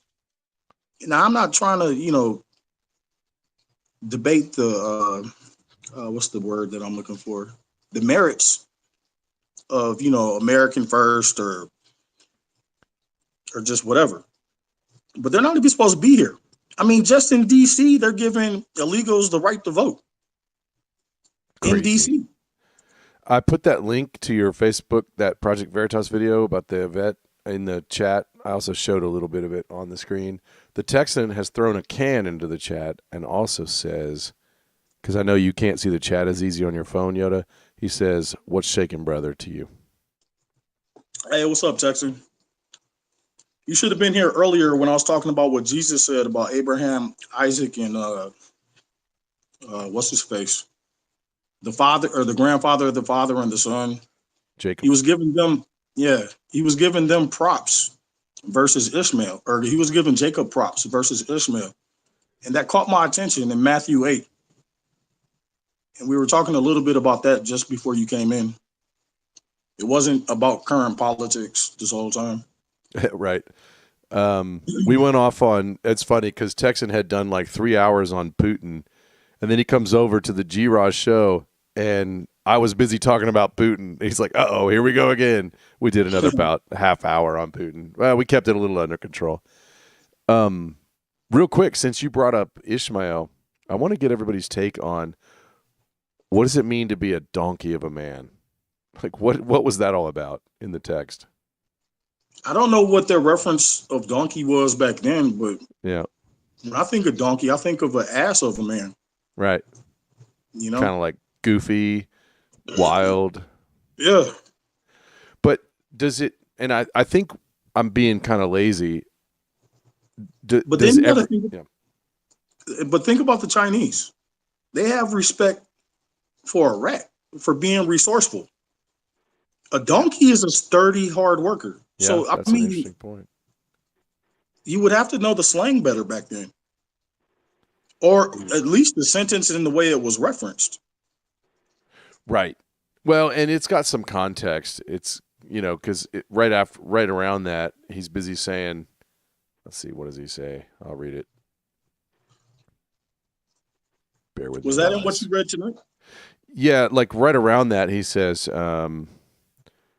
he'll be a wild donkey of a man. His hand will be against everyone, and everyone's hand against him. He'll live in hostility toward all his brothers. Where does it say that? Chapter 16, verse 12. So it kind of describes what being a donkey is, but also this is going to carry out in the following generations. So I don't know if that means every Ishmaelite must be a donkey of a man, or just there will be this tendency. That's more what I was going to get into. Well, in my book, it says, because the Lord hath heard thy affliction. Right. And you were saying earlier that Ishmael means I hear you. Right. That's okay. And he will be a wild man, is what my book says. Cool. It doesn't say donkey. You got King James? Yeah. Cool. It says, and he will be a wild man. His hand will be against every man, and every man's hand against him. And he shall dwell in the presence of all his brethren. So he's gonna have more of a animal-like nature. Yeah. Is the way I would take that. Right. See, because mine doesn't read like that. Because I was like, where'd you get donkey? Right. Let's go back to that's a very good point. So I forgot already. I have it in my notes, but let's just look. Yeah, so he's not a donkey. I don't know why I even said that. Just a wild man, a pere. Oh man, you can't be adding to the script. Hey, I read the NAS No, it is a wild donkey. I didn't even know donkey. Where do So you it does find wild mean wild donkeys? donkey. So here, I let's get go to wild study horses, light. but where are wild donkeys running around? Let's find it out. 6501. Maybe it just means an untrained donkey. Wild ass. The pictography is an open mouth and a head. So P and an R. It means open the head. Yeah, yeah. Study light's not so good on this one. I mean, because so is this where the mouth breather comes from? Probably. The mouth open. Probably. You know, I am a little bit of a mouth breather. If like I just sit there and I'm like, I have to confess. I thought donkeys were the result of So- domestication. Here's a translation from the international version. It says uncontrollable with a footnote donkey, stubborn, volatile, resistant to being tamed. So Okay. we're talking about being uncontrollable. Hard-headed, Which obstinate. Yeah. honestly, when we're talking about the cabal controllers, is it so bad to be uncontrollable? Great point. Because I know when it comes to that, I'm hard-headed as shit. Take the vax, for instance. There's no way in hell you're going to talk me into doing that. Mm-hmm. Right? Are you inviting commentary? No. No, I'm just saying. I mean, that was a good point. You know, in that aspect, I could appreciate the stubbornness of a donkey. That was an excellent point, G. Ross. Oh, like me and donkeys get along. Right. Yeah, that was an excellent point. That's why I brought up the Chinese. Right. Like when you look at their zodiac, they have respect for even the pig, for the different qualities that or the attributes that an animal can bring to the table. You know. Two Rivers asks Ishmael, or is it Ishmael? Two Rivers. Earlier I came out with God hears as how to translate that, but if you've got a line on something, let us know. Another one of those L names. Yeah. I was thinking the same thing. Oh, I swear to God, I was thinking the same thing. Yeah. And we know where that comes from. Duffy would have made a big note on here. Mm-hmm. And he would have made a 2-hour presentation on it. Yeah. Right. Yeah, I'm a little bummed out that show, Duffy Files, has ceased to desist, and I'm upset about it. So I know this is not the place to talk about it, but I was gonna say it anyway, just because Why I'm did he stop around. that? Why did he stop doing that? I don't think I don't know. One thing we could do is, and it's entirely up to him, of course, but there's a couple of pieces of information that he still wants to get out. He can do that. I mean, we got to find him the outlet. It could be the G Ross channel, but it doesn't have to be. He's got some follow-ups he wants to do, but I don't know. Yeah, I would like for that to continue, and I think people who want to see that work maybe should, send him a message. Yeah. It's a completely different crowd. Yeah. Like the crowd encourage can stick around for that is very different. Well, I'm glad you said it like that, Anka, because words can be encouraging. My point, when G. Ross we're talking, about 5 days ago or so, what started that conversation was a message that I got from Sloan. And he gave me a really flattering comment on Foxhole. And I was actually moved by it. It wasn't that I was down or depressed or anything, but I found it invigorating. Something that simple, So, yeah, I'm going to take the note or write the note to give him some words of encouragement because he dives deep. He does a very different type of work than other people, and it is cool because there's so many people in this world, and somebody might find this very interesting and very intricate work, well presented and well documented. And I think to fight the evils, like you were talking earlier, we have to create our own standards of what is educational, presentable, interesting, up for conversation, whatever. We have to make our own culture. And if we do not, then they will do it for us. And as you can see how they've been doing, you can assume it's not going to get any better. So my idea is, if you thought that this was interesting enough for you, then you should spread it out and encourage people who contributed in such way to continue doing this type of service for society, for humanity. I would like to pick up on this. I was going to save this as my closing, but you just gave me an avenue to where I can just veer just a little bit to the side of that. But it involves playing a video off of my Facebook. How long is it? It can't be more than 2, maybe 2.5 minutes. Okay. What's it called? Look for the light-skinned black lady. Light-skinned black lady looking. Oh, wait. The bystander effect? Here, hold on. Let me go inside and look. Because I think I might have been tagged in that one. I don't know if this shows up. I mean, to me, well, sorry, I was going to make a bad joke. While you're looking that up, the Texan brings up a really good point. Samson slays 1,000 men with the jawbone of an ass. Jesus rides into Jerusalem on a donkey that nobody else had ridden before. I forgot about that. Yeah. Wild donkey, or at least one that no other people have ever ridden on. So probably not trained. Also, there's this prophet, I think his name's Balaam, and he's not doing the right thing, and the donkey will not go forward, and the donkey starts talking to him. So donkeys actually show up quite a bit. So that's a very good point that the Texan. That's why I like Texan, because he's well versed, bro. I would have not thought of Jesus riding that donkey. Yeah, it didn't even occur to me. And I mean, I'm busy questioning everyone on about what the donkey significance is.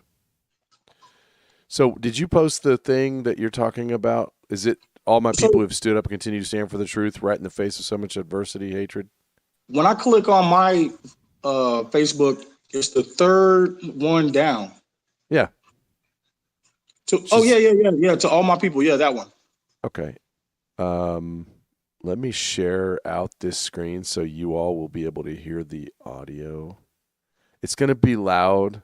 I'll just warn you, cover your ears. Now, this is kind of off topic, but not far off of what Ivanka just said. Uh-huh. And I was really moved by this and how well she put it. And I just really wanted to share this with everybody. Okay. 3 minutes long. Are you guys ready to roll it? I'm rolling it. I'm not 100% sure why I'm being asked to share this story, but I'm guessing it's because somebody needs to hear it. When I was 16, I went into what I thought was going to be a normal day at biology class. And when I walked in, all the desks were arranged in a circle in the middle of the room. And the instructor, who had always been a really amazing, loving, kind instructor, was super militant, super scary, and just looked at us and said, "Sit down, shut up. You are not allowed to move, to speak at all, and anyone who does will immediately fail my class." And we were all stunned. I get like, just thinking about it, because I was a straight A student and grades were really important to me, and I was just like terrified. So we're all sitting there silently, nervous out of our minds. And in the middle of this circle that we were all sitting in, there was one desk. And on this desk was a bowl with a goldfish in it. And he looked at us and he took the goldfish and he put it on the desk and he walked out and he shut the door. And we all just looked at each other. We're just like, what do we do? You know, like, obviously it violated like everything inside of me to like watch this fish die. And also, I heard the instruction. If you speak, if you get up, if you move, you will automatically fail the class. And so we all sat there looking to each other to do something because we didn't want it to be us. And what was a very painful, it felt like an eternity. It was probably like 2.5 minutes later. Hannah B, got up and said, "Fuck this," and took the goldfish and put it back in the bowl. And when she did that, he came out and he looked at all of us and he said, "Look what the world has done to you. You've betrayed yourself. For what?" And I think about that lesson all the time, because I learned in that moment that I am never going to be that person ever again. That when I see something that is wrong, even if it's just me, I'm going to stand up and I'm going to do what's right. And I've done that over and over again in my life in very scary situations. But I'm sad for people who haven't learned that lesson, because there are so many things that are wrong that if you're too scared to make a difference, you won't make right. All right, she did good. Yo, was that not? How do you not get moved by that? You know? Yeah, I like that. Let me not go first. Anybody else? You guys got the audio. It was great. Good points. And the submission thing, like, that is just over and over, and it starts at a very young age. It's so easy to break a person. Yeah. And what's most alarming is how many people will be traumatized for years to come from small. So we have to really take really good care of ourselves and of the people around us that are small and growing up, so they're not as affected. Because you might not notice it now, but maybe down the road it will like really have severely damaged somebody. So yeah, like, words are important. Your And so are actions. actions, You know? definitely. And I know within my soul, I would have been Hannah in that situation. Mm-hmm. Like earlier when I said animals have always liked me, well, the feeling is mutual. Right. There's no way in hell I could have watched that fish flop around. And No, yeah. I'm with you on that. I don't know how many minutes I could have gone. I'd have been like, meh. I'll give you a good story. It's Go a ahead. good test of life, and I guess that's something that her and her classmates will never forget. And now she shared it with like the rest of us, which is awesome. And I think we should, I don't know, like, I've heard people say that stupid people learn by mistakes of others, of themselves. Like, smart people learn by mistakes of others, and like stupid people learn from their own mistakes. But I think what's important is like actually learning. It doesn't really matter how you're gonna learn this, from from a little TikTok video, or from just being humane and personable and taking care of others and not being so egoistical or whatnot. I don't know. It's hard. Like I always joke about it, but it's true. Every little stupid device comes with a booklet of instructions, but human beings and how to deal with people and how to deal with yourself are more important. And yet nobody knows.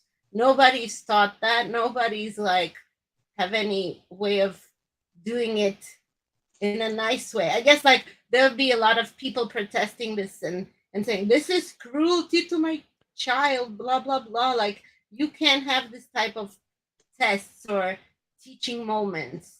Well, I don't know. Everything is debatable these days. Well, that reminds me, there's a story floating around right now. Well, they're putting child abuse charges, I think, on a lady for spanking her kid. spanking. Dude, when I was a kid, they used to make me go get a switch Mm-hmm. from the woods. That's right. I could still hear that shit swinging through the air towards my ass. You know what I mean? Because it had like a whip like sound effect. You know what I mean? Yeah. You know,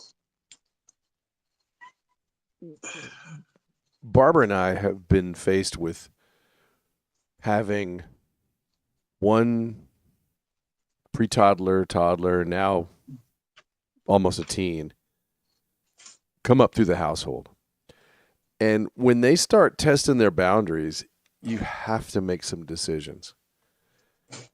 And so we chit-chatted, and that's right, the Texan's calling us. I don't know if he's getting a little out. Anyway, you know, we basically chit-chatted before it was too late, so we knew our game plan going in. We're like, what's the rules? What do we as parents? You know, what can we do? Because you don't want to just beat your kids, right? Like, you got to be able to control your own emotion and do, because what you're essentially doing is training. Yep. And you're choosing.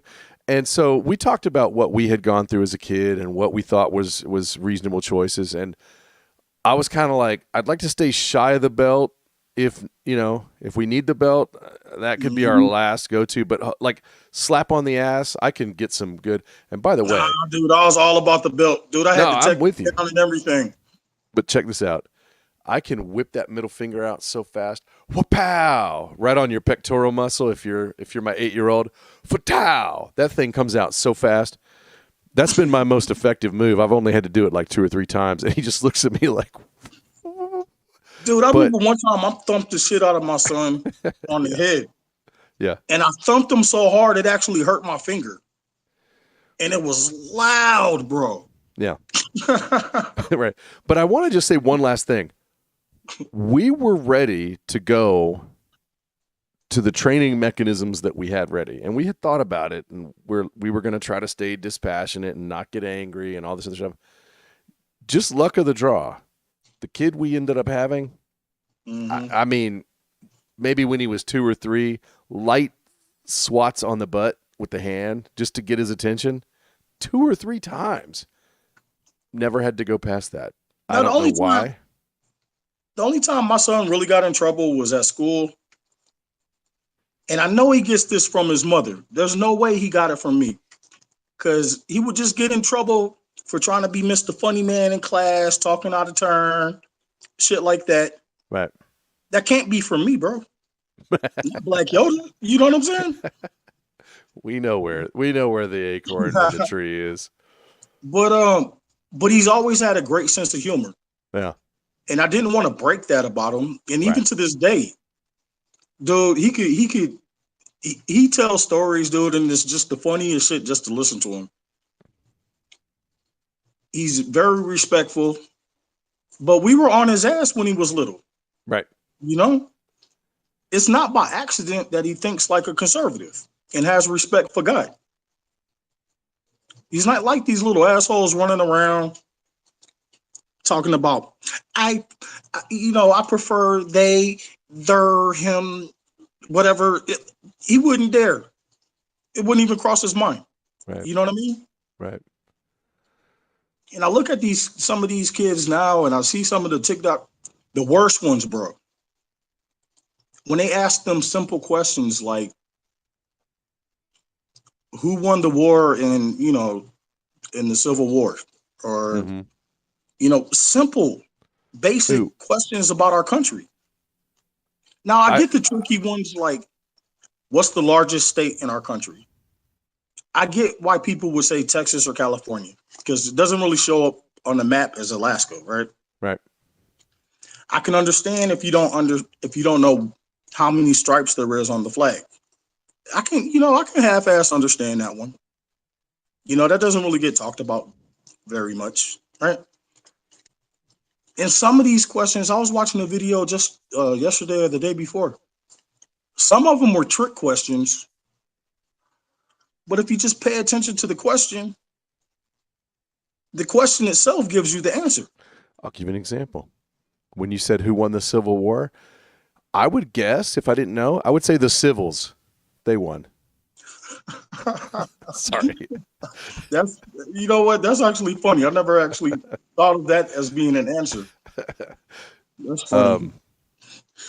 I think the chat is more or less siding with corporal punishment being still a tool we should use these days. Yeah, because look what happened to the ones that didn't get it. The ones that got time out Right. and shit. Right. You know what I'm saying? Yep. They weren't afraid of being bored in timeout. Right. You know? Yep. Dude, when I saw one of my grandparents as a kid and they had a switch in their hand, dude, the fear of God went through me. Like, fuck. So let me ask this. I messed up. You know, there ain't no way of getting out of this. You know what I'm saying? Let me ask you all this, because you know me, I always like to take the opposite side of everything. I've already came out and said we were going to use as much as is needed, right? Mm-hmm. What keeps us from switching over into MK Ultra?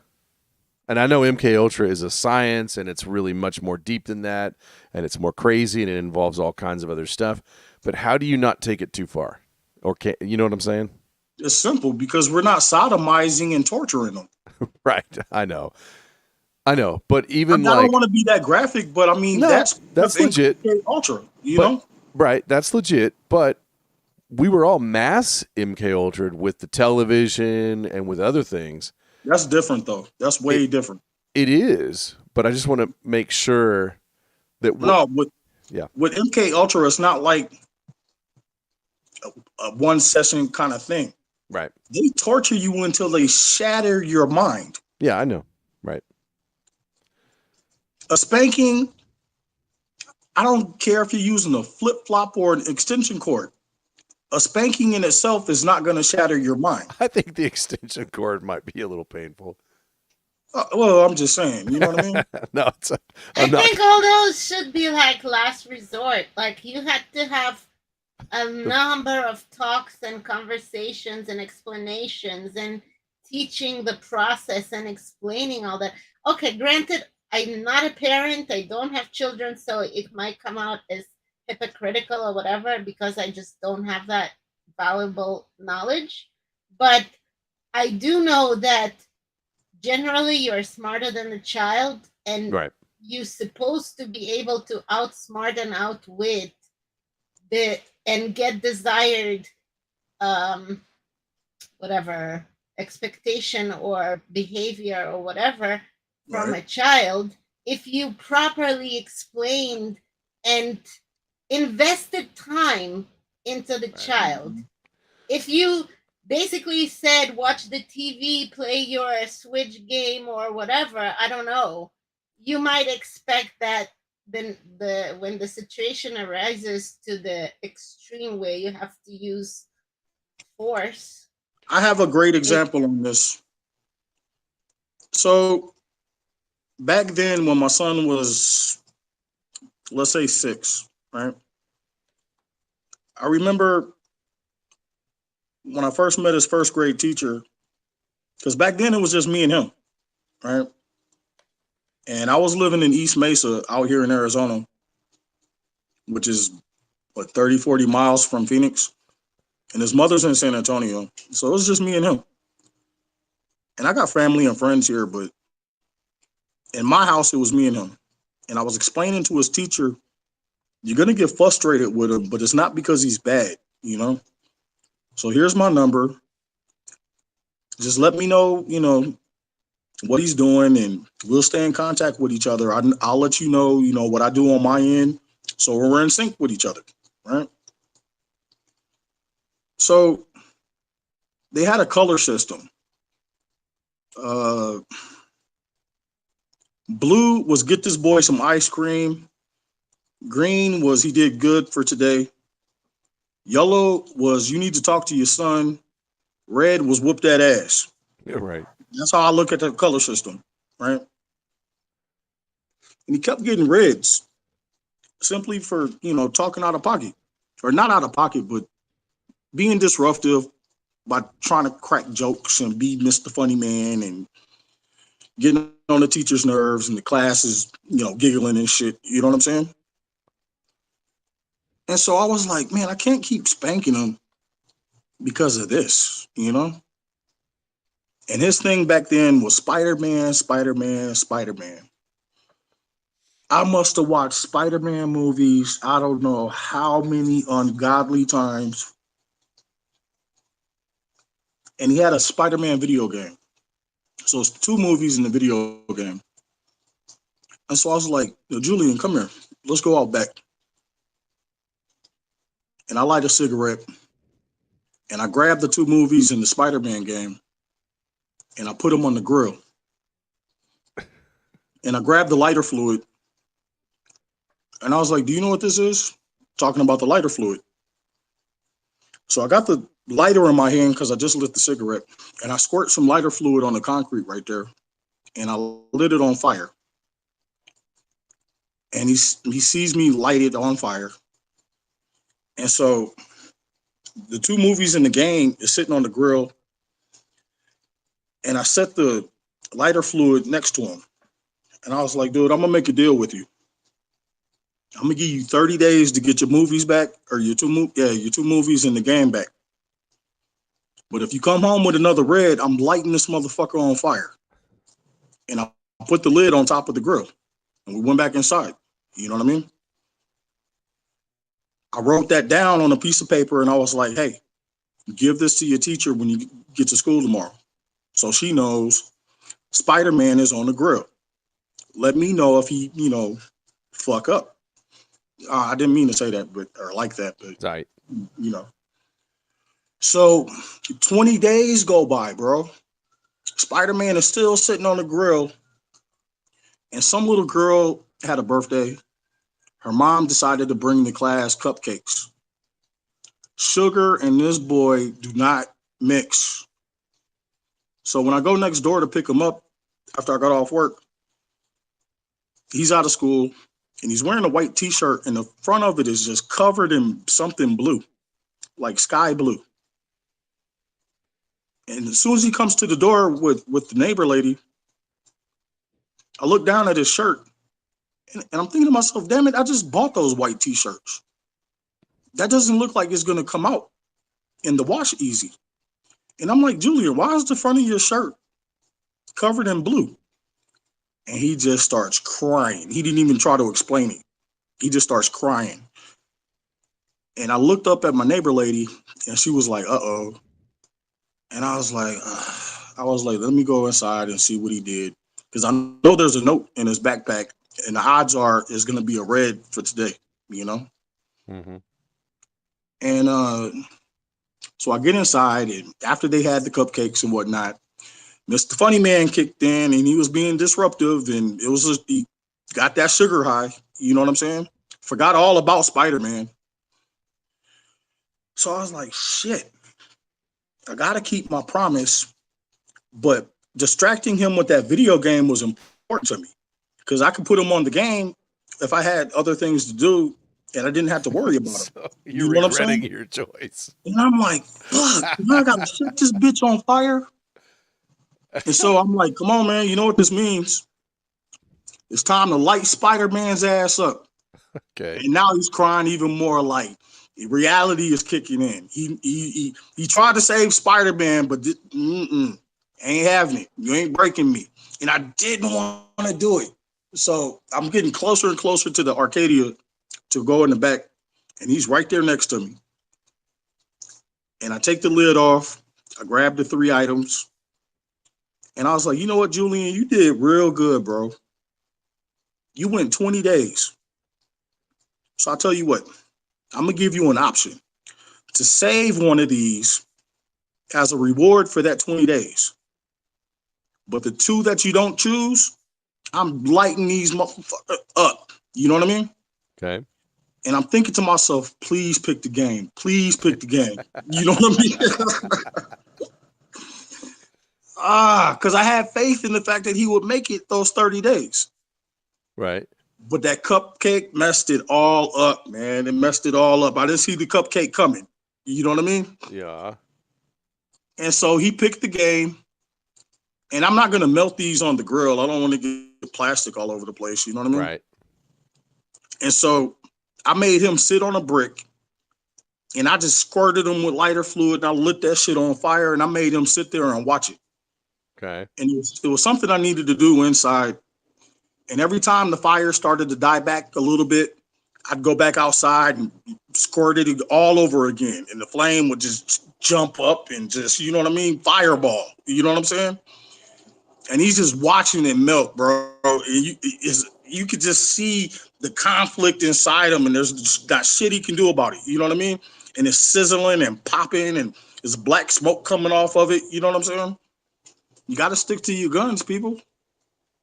As a parent, you just got to stick to your guns. I didn't want to light Spider-Man on fire, but a part of me did because I was so sick of watching those two movies, bro. Ooh, wee.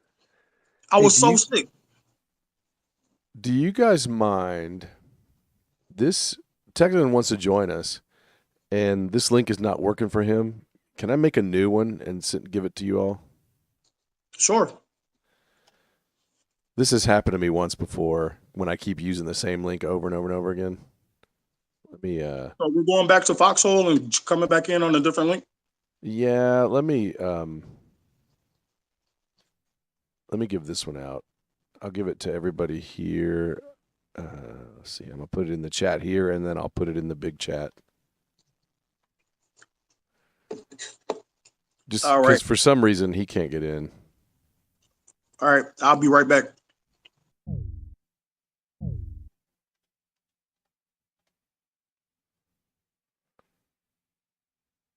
All right.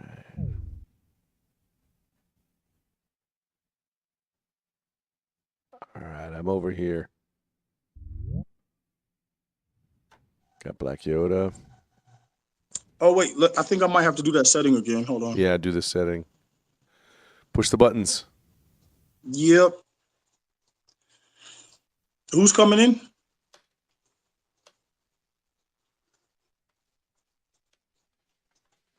The Texan wants to come in. There's the Texan. Hey, what's up, Texan? Brother. Yeah, that worked. You got kids, Texan? I forget. I've had a few. I would think that you believe in corporal punishment like Black Yoda does. Yeah. Yeah. Oh, first I want to say hello. Hey. Where'd the vodka go?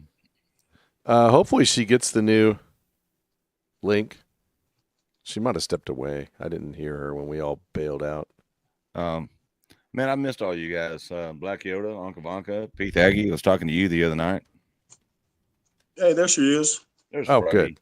Howdy. So, yeah. I'm for corporal punishment. Well, you can call it corporal. I don't know. I call it painful correction. Mm-hmm. You know, honestly. Let me tell you about the technique. I hate it when kids reach around and try to block, you know what I'm saying? And you're hitting more arm than you are ass. Mm-hmm. Yeah. Dude, I'd make him bend over the couch. So he's on his knees, bent over the couch. I would squat over his back. I will grab one leg and fold it over. You know what I'm saying? Yeah. So you ain't doing no kicking. And I got nothing but ass right here. I used to tear that shit up with the belt. You know what I'm saying? Man, I gotta tell you. Nowhere. I gotta tell you something, man. You know, okay. Love my dad, man. Don't get me wrong. Love him with all my heart, and I miss him every day that he's been gone. But he was raised a hard life. Like I said, my dad was literally born in Texas in a cotton field when his mama was picking cotton, and grandpa and all his siblings, you know, he was literally born on Texas dirt. Okay. They were poor. They lived hard. They were raised hard. My dad was one of the hardest workers I ever met in my life. He ended up having 6 boys, raised all 6 of us. And, you know, that man made $75,000 to $100,000 a year, was illiterate. The only thing he could do is write his name. Okay. So with an individual like that, he was a hard man to compromise with, if you know what I'm saying. Yep. And whenever he whipped our ass, he'd have been in prison today. for doing what he. Oh no, I'm not kidding. That's not a Yep. joke. No, I know. That's Yep. what makes him. I can relate. So I always made a promise that when I had kids, and I did, I never whipped them out of anger, no matter how mad they made me. I Right, calmed myself down first. right. Okay. And then I'd take that break and I'd talk to myself and, you know, and actually I'd have a conversation with God, and I would think about my dad, and I would calm myself down. And then I would go in there and I would tell them, all right, here's the deal. And I would get down on my knees, you know, to their level when they were like 8, 9 years old, Mm-hmm. and look them right in the face, put my hands on their shoulders and say, I'm sorry, but this is why you're getting a whipping, and you're going to get however many swats, 3 swats or 4 swats with a belt. I would let them know exactly what was going to happen. Right. And I'd say, but you know, you're going to have to learn one way or another. And then of course, you know, they're sobbing and stuff, but because I did that, they never really went wild and tried to fight me, because they knew exactly what the punishment they were about to get. Right. Mm-hmm. So like either 3 or 4. One time the older boy, I had to lay into him with 5, but you know, I never did it out of anger. So I was always thinking, and I never overdid it. And then soon as it was done, I would say, sit right here and stay in your room, and let them cry it out. And then about 5 minutes later, I'd go in there, I'd get back down on my knees, and I'd give them a hug, and I'd say, I don't like doing this to you, but you're going to have to learn one way or another, son. Yep. You know, I raised 3 boys and a daughter that way. I could add to that. Part of the reason why I moved to East Mesa is because a friend of mine, him and his girlfriend, before they got married, they moved out there. She had already had a son that was the same age as my son. It just so happened one day he got in trouble at school. Now, her son is super sensitive. You can raise your voice to this kid and he'll start crying. So spanking him is kind of like out of the question. And he just happened to call me that day, and this is after school. My son got in trouble that same day. And I was like, and he was like, Steve, this is bad. He's never messed up this bad before. And I was like, you know what, man? I was just about to give Julian a spanking. I was like, I'll tell you what. Why don't you bring him over here so he can watch? You know what I'm saying? And I told you about the technique. You know, I squat over his back, grab that leg, pull it up, so you ain't doing no kicking and shit, nothing but ass. You know what I'm saying? Yeah.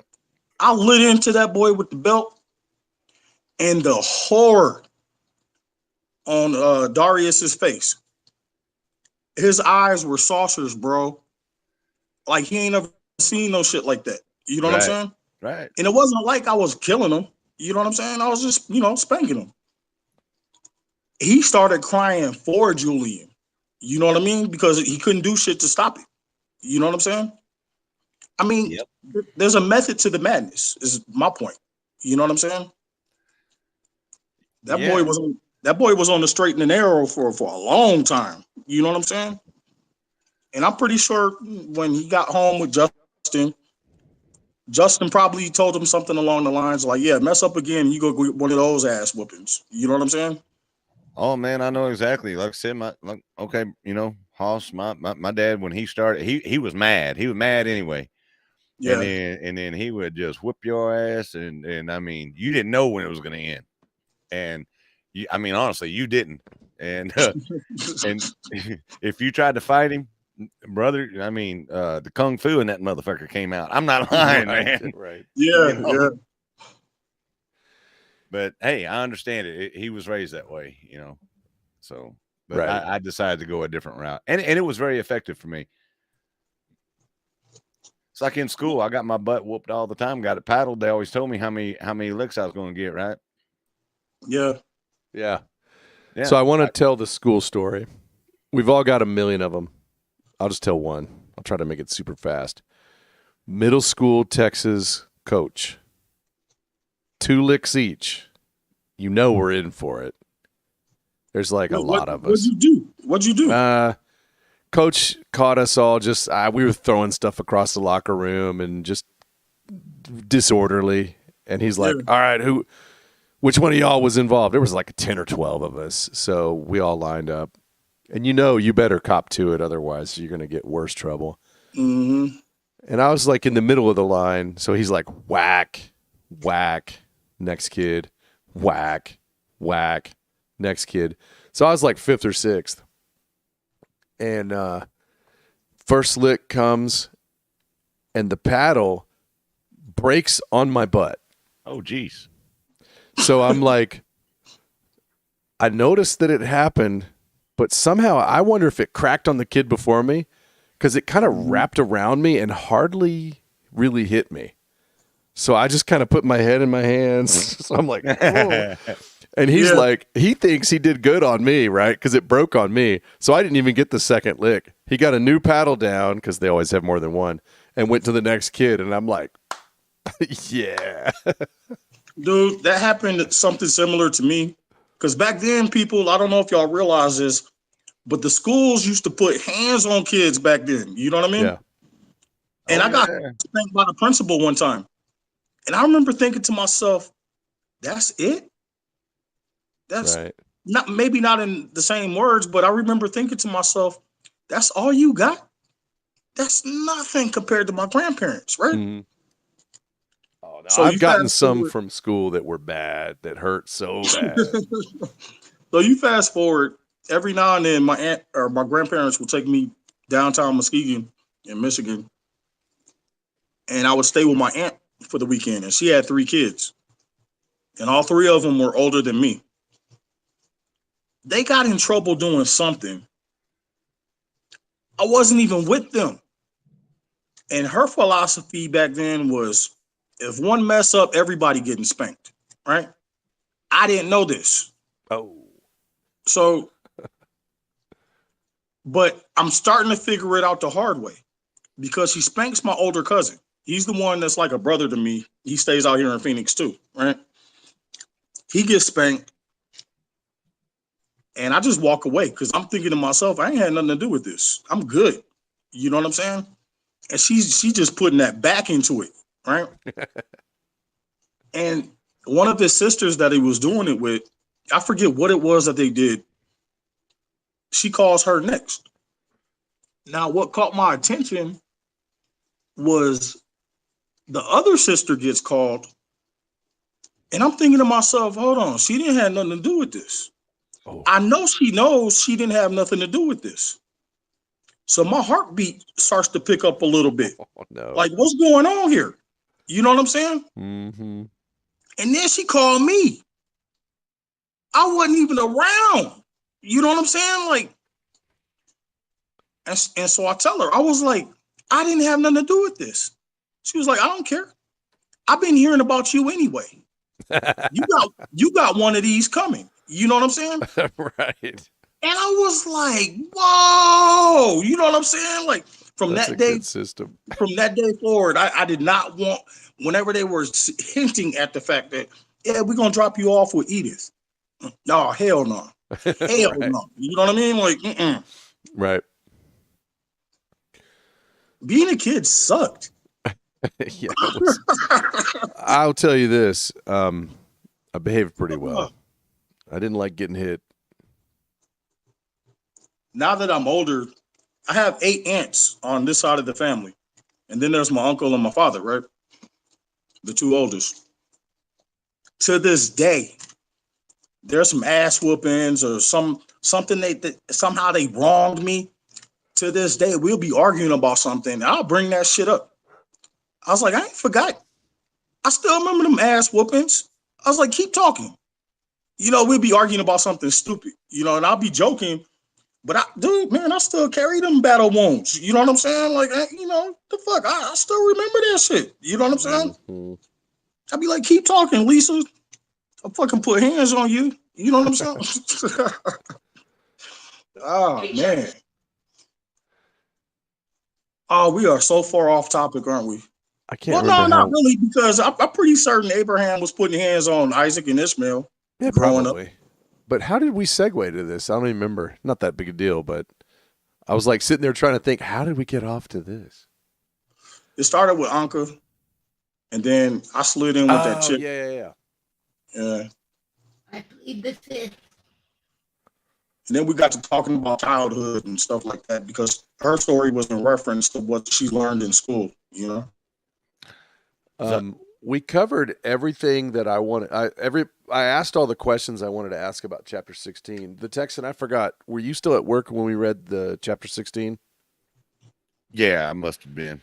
So just super fast. What it was they finally decide to get Hagar involved. She conceives a child, and then things get tense between Hagar and Sarai, and so Hagar runs away, and she's a good portion of the way back to Egypt, probably like a couple days journey away. And angel of the Lord shows up and says, "What are you doing?" "Oh, I'm running away." "Nope, go back. You're going to have a great nation, and Ishmael's going to be a wild man. And so that's pretty much the text we covered. And I brought up the fact that in the dispute between Sarai and Hagar, Sarai's used to being the hot chick, the perfect chick, the dime piece. And this might be, the first episode in her life where she's jealous of another chick. It doesn't really mention what Hagar looks like. She could have been ugly for all we know, but Abraham was proud that she's pregnant now. So Sarai was pissy. You know what I'm saying? Yeah. So that's what we were talking about. And then I brought up how in Matthew 8, Jesus makes reference in a good way towards Abraham, Isaac, and Jacob. And I was asking the question, why did he choose to speak, Jacob's name and not Ishmael's? Dude, I'm going to have to go back and think about that. Yeah. No, I wish I'd been in on that conversation to begin with, but yeah, I'm gonna have to go back and think about that. But I'm perplexed. I'm honestly, because I got off at midnight, and I got here and I jumped on as soon as I could. I saw you were on. I'm like, oh hell yeah, I got to talk to this dude. I love your show, man. And awesome. And then I saw who was on the panel, and I'm like, oh, I'm gonna dig the shit out of this. Yep. And but because I just got home, I had a few things I had to take care of, this and that. And I stepped away from the computer and I come back and everybody's talking about a fucking fish. Oh, did you see that video? No, yeah, evidently it started to play as soon as I walked away from my computer. Share the link in the chat if you still got it, G. Ross. Yeah, I'll find that. It's a 3-minute explanation that this lady had an experience in school about a goldfish or something. Yeah, but the story behind it, dude, is really touching. It's really moving. And I could understand how a classroom full of 16-year-olds, it was a harsh way of learning a valuable lesson. And it stuck with them, or at least with her, for the rest of her life. I'd like to see it because I don't know how I could be heartbroken over a fish. Ah, dude, it's pretty fun. It brought tears to my eyes, bro. The first time I saw it. Well, you got to remember, I'm a dude that kills his own chickens in the backyard and cooks them up for dinner that night. That sounds tasty. You'll get it, though. Despite that, you'll get it. Yeah, that's what I'm curious about. The point behind it all. Because even though I'm vegetarian, I don't, preach it. I don't try to force people to, have my same philosophy. But I do illustrate to people sometimes, if people had to kill their own meat, you would see a lot more people choose not to. Well, the convenience of being able to go to the store and just buy it in a package. I agree with that. Yeah, take the butchering process right out of it. You know what I mean? It's not personal. Well, no. Well, okay, I agree with that, but then again, I disagree with that. If they knew, if it was like it used to be, like the way my dad grew up, right, and that generation, they would have more respect. And not waste what they have today. Right. Yep. If they actually had to go out there and put the work in and take that, that animal's life and slaughter it, and they would, I think it would actually bring them closer to God, to be honest with you. Yep. The appreciation for why we're here. Yep. So I gave up beef and pork a couple decades ago, easy. Like when I was 16. Okay. Yeah, I Well, don't. so I did do poultry and seafood, and what I wanted to point out on what you just said, you know how many times I went to Buffalo Wild Wings, order a big ass plate of hot wings, and I'd be looking around and I would see how much meat people would leave on the bone. Oh, Mhm. dude, exactly. Yeah. And I would be like, wow, I wouldn't say nothing. I'm like, man, you people are wasteful. Like you Right. still got like 3 nibbles on that. You know what I'm saying? Right. My Okay. dad's Dude, I mom. used to just, man, but I got lips. You know what I'm saying, man? I used to No. suck the meat right off those. Yeah. My dad's mom can get the most off a chicken bone.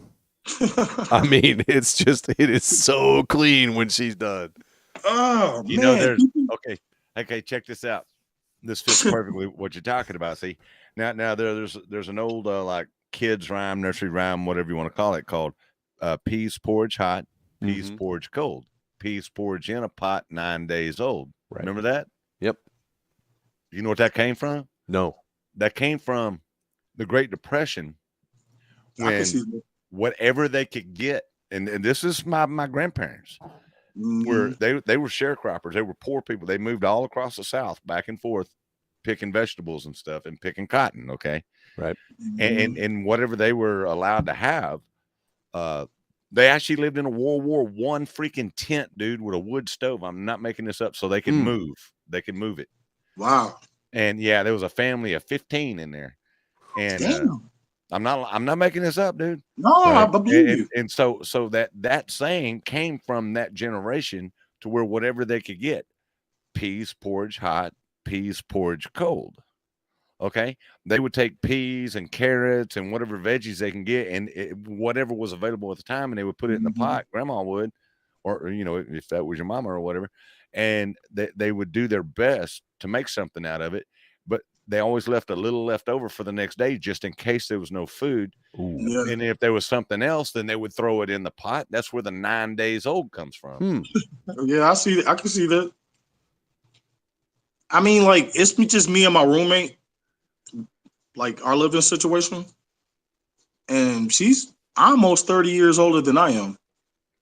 It's a long story on how we became roommates, but it just works for us, right? Yep. We agree politically. Our views about God are almost identical. She understands all the rabbit hole research I do, and we talk about it. You know what I mean? She understands the Mandela effect. I mean, she's my partner in crime. She's my roommate. You know what I mean? She's family to me at this point. I got you. I'll be back in like 45 seconds. Right on. And people like to what he was saying, like I'll cook sometimes I'll cook. I got a 7-quart crock pot. I'll fill that bad boy up sometimes when I cook. And that shit will last us for like a week easy. I don't gotta cook after this. You know, dude, leftovers be the best. You know what That's I'm saying? true. Ah. That's true. Something about leftovers. Daggy and Ankavanka are awfully quiet.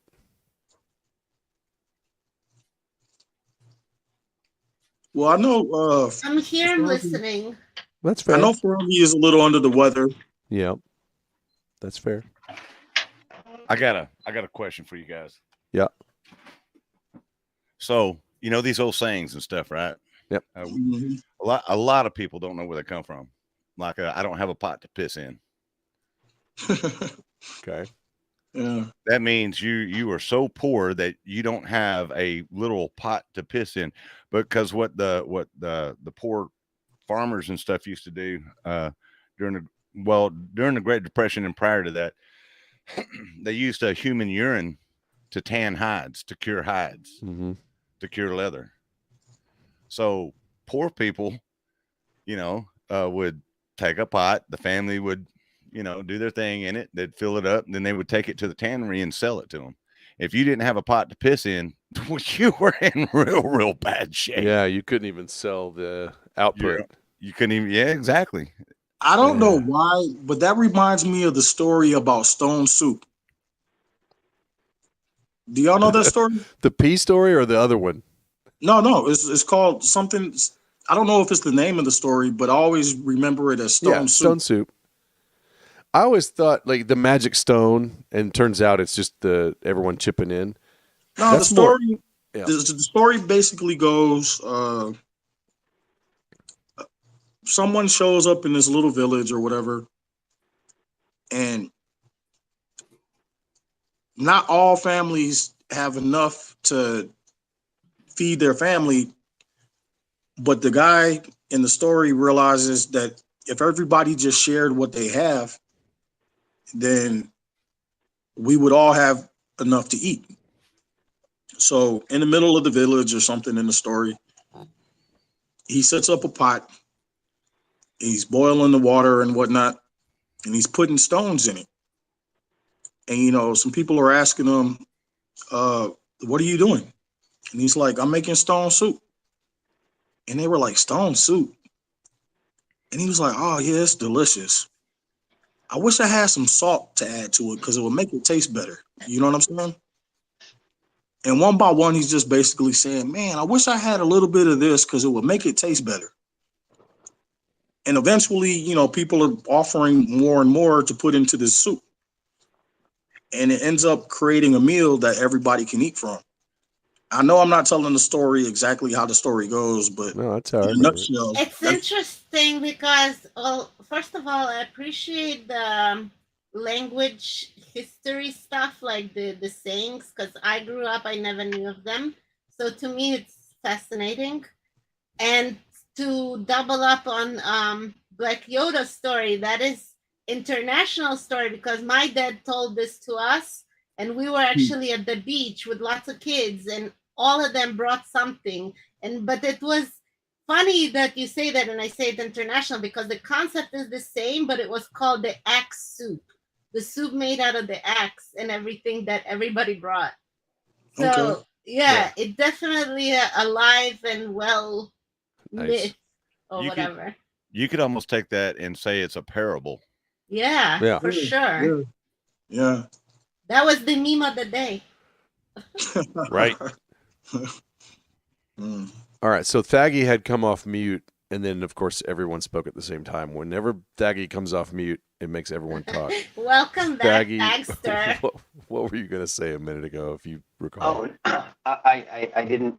I was embarrassed. I thought I was on mute, and I remuted. So, Oh, okay. no. As far as like what you guys have been talking about, I missed that part of the Bible. You must be way ahead of me, where they're talking about beating your kids and stuff. Like your righteous anger, and I don't think that was in chapter 16. But No, it wasn't in chapter 16. Thaggy is like, I want this to be back on topic. yeah.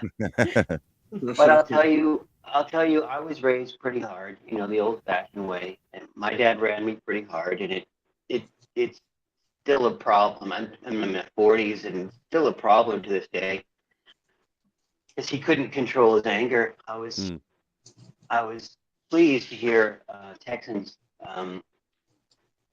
when he shared his strategy or how he had to calm down before he could do any punishment. I think that's super important. Well, thank And you. I tried everything in the book. I tried reverse psychology. I used to invite it. I used to laugh. I used to do everything I could to nullify the effects of corporal punishment. And it just fucking never worked. It never worked. Right. And because, kids think they're clever. But Yep. I'll tell you what does work. I had a middle school principal. He was fresh off the boat. He was from Holland, and he spoke with a thick accent. My heritage is Dutch, and those are my people. And what I would get in trouble at school all the time, and they were not in these days. They were not allowed to hit us. In the late '80s, early '90s, turning into the '90s, they were not allowed to hit us. That had been done away with long ago. Mm-hmm. The thing that actually worked, what my dad never learned, was to say, I'm disappointed in you. For sure. Like, that's what my principal would do. He'd be like, I'm so disappointed in you. You're such a screw up. You're an embarrassment to everyone. And that used to be way more effective. I felt so guilty. I felt so low. Right. But that's something my parents never figured out. They just never figured it out. They couldn't control their anger. Yeah. What's your And like I said, astrological sign, Thaggy? huh? What's your astrological sign? I'm a Taurus. I'm bullheaded. There you go. I'm a Gemini, and I don't know if telling me I'm disappointed with you would had an effect on me because my self-esteem is through the roof. You know what I mean? Like, so I don't know if that's all Geminis or just me. All people I don't are know. very unique and different, and all their upbringing has a big part to play in it. So you could like be of the same sign and maybe have similar traits or whatnot, but everything is, dependent on the psyche and upbringing, in in my opinion.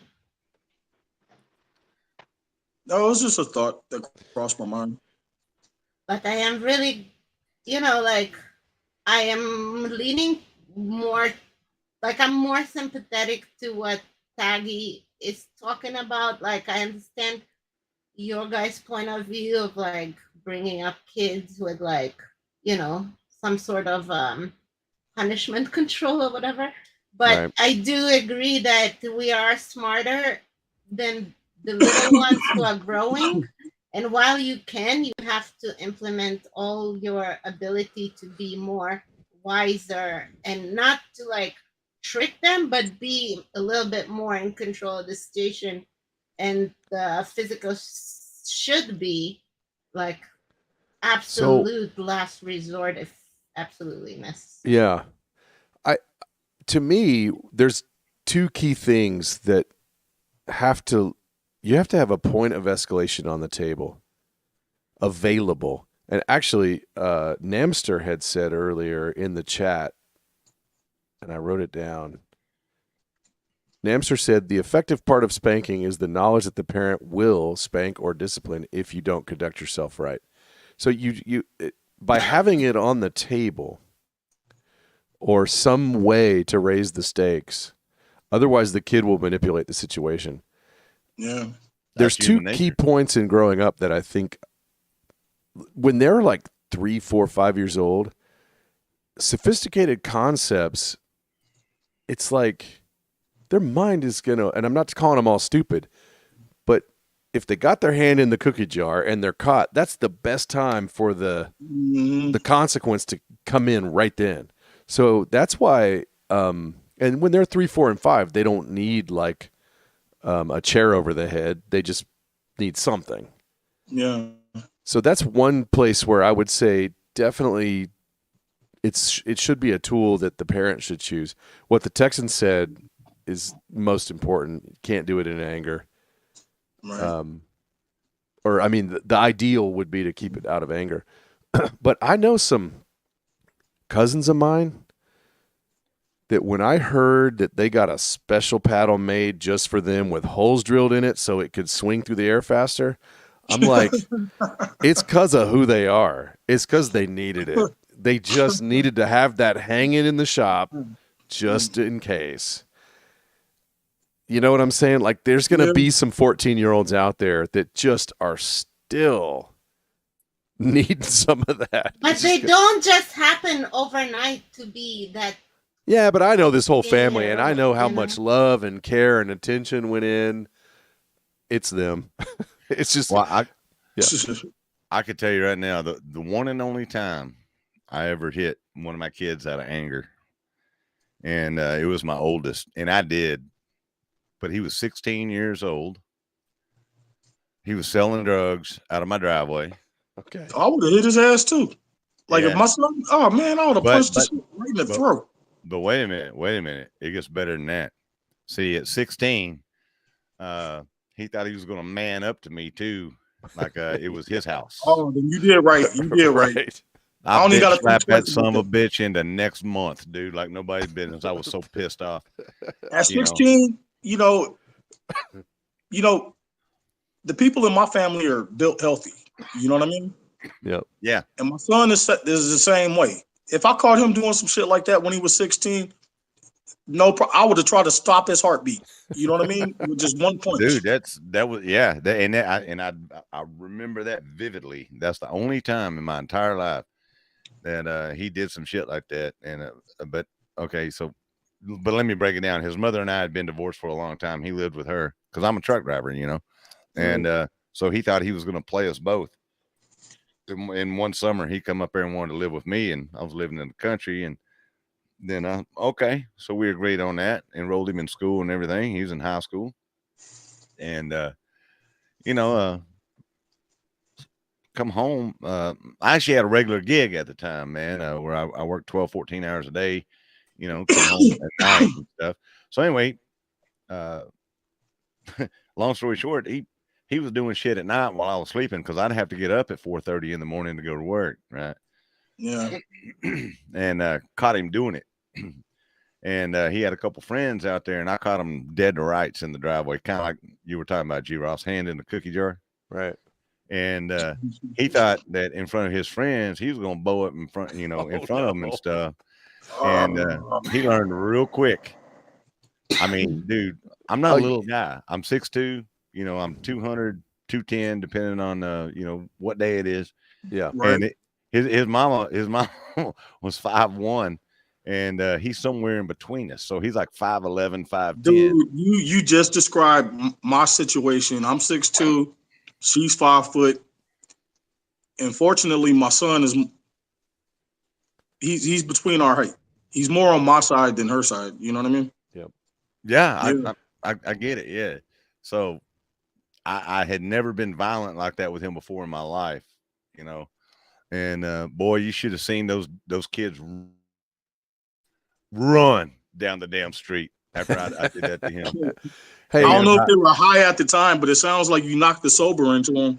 I did, and about 8 minutes later, he woke up in the front yard wondering where the hell he was. You'd have had a pack of hyenas on you for a while if you hadn't taken care of that. Yeah. You had to do that. I don't want to take away from what Anka Vanka was saying. I just happen to know Dusty and Dylan, they'll tell you to this day, they got their own kids now. They needed it. But you're right, Anka Vanka. Typically, you know, they're like, they were extreme cases. I know, like in my family, I'm a kid of 3. Yep. I'm the youngest. I got all the spanking, like my brothers didn't. Yeah. And so I know the feeling. I know that I was wrong and stuff like that. And I know that was last resort or whatever. But right. like I could see where the kid would probably be somewhat damaged in the end anyway, if it's on consistent basis and like uncalled for and whatever. But I understand.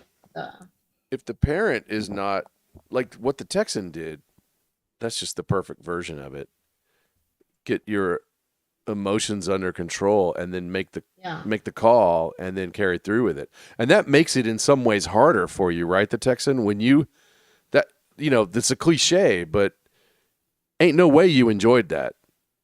I disagree because at 16. No, I'm not talking about that episode. I'm talking about the way he handled it throughout their life.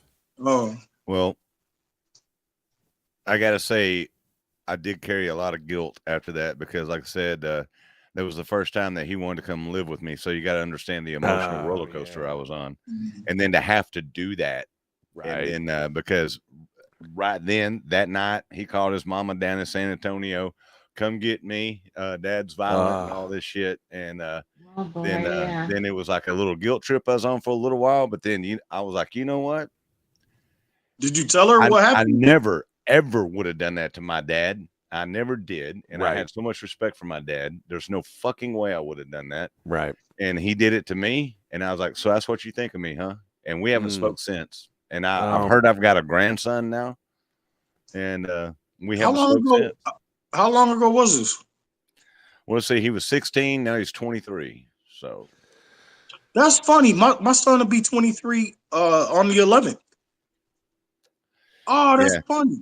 Yeah, we have a lot in common, bro. A lot in common. I know we do. That's why we think alike. And by the way, I love this. I do, because we got G. Ross is like the greatest freaking host on Foxhole. I don't care what anybody says. Black Yoda, you're a freaking trip, man. Been knowing you for a long time. Pete Aggie, you too. And my favorite Russian asset is here tonight. Yep. Thank you. Thank you very much. I was glad. It's nice to hear your voice, Ivanka, because it's been a while since you've been on with us. Yeah. Thank you. No, I like the show. I watch it. I'm just most of the time inactive participant. I like it not because I'm a panelist, but it's good-hearted. Yeah. You know, and in an evil world, more of this needs to transpire between people because the devil is real, demons are real, and the fact that we can vibe like this and as a collective conscious, this has to have some positive impact on you. Even if you're just listening to the chat.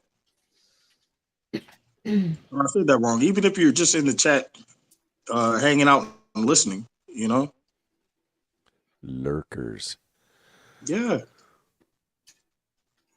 I always have to make sure I got my best microphone available in case the Texan's going to call in. Because Texan, you got one of the best radio voices in the world.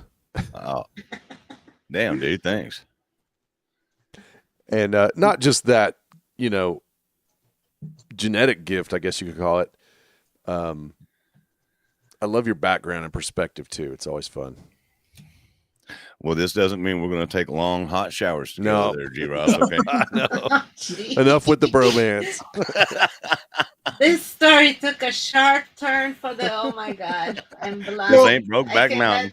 Well, to keep it kind of in context, I don't think we're too far off topic because as parents, discipline it would have been a thing for Sarai.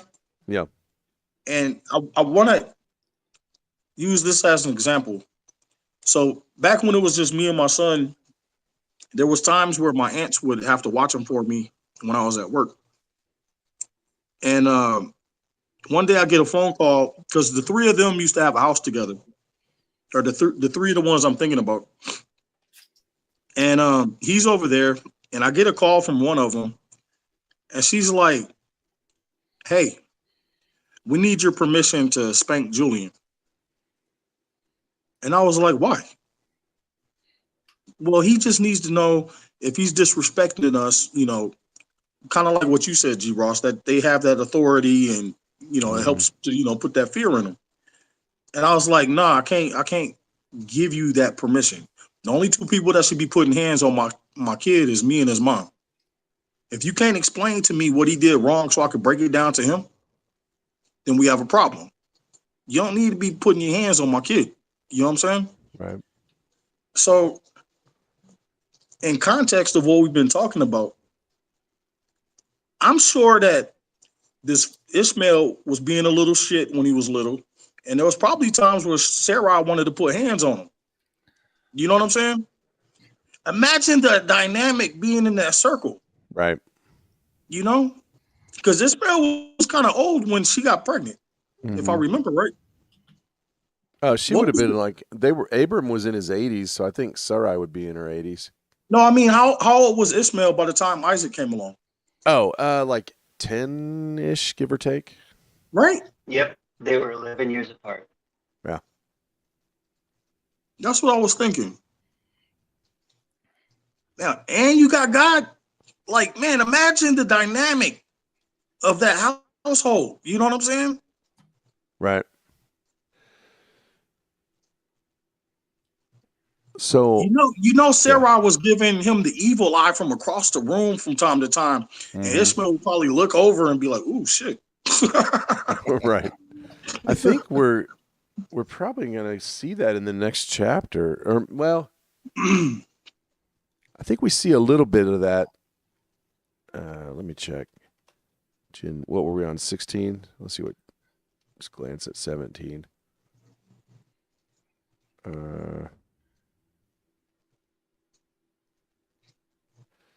They run away, but not yet. So I haven't studied that part yet.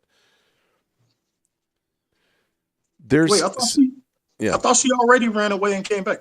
no, but they get kicked out later. Like Yeah. Hagar and Ishmael are left to starve when he's about, I don't know, 14 or something. Yeah, because we just read the part where Abraham basically told Sarai, "Hey, you do what you do. You know, I'm not gonna, decide on this. You know what I'm saying?" And that's when she went into like, hater mode. Yeah, okay. Now, see, this is a good part of the Bible to be in. I've been waiting for a couple of weeks to get to this part. You know what I'm saying? It's going to be chapter 21 where the part I was just mentioning, where Sarah turns against Hagar again. Yeah. Chapter 21. But when I saw that, when I came across that in Matthew 8, of what Jesus was talking to a centurion, because the centurion was asking him to help one of his servants after the leper, Mm-hmm. And I just happened to read that, and I was like, that totally fits what we're about to go through. You know what I'm saying? Right.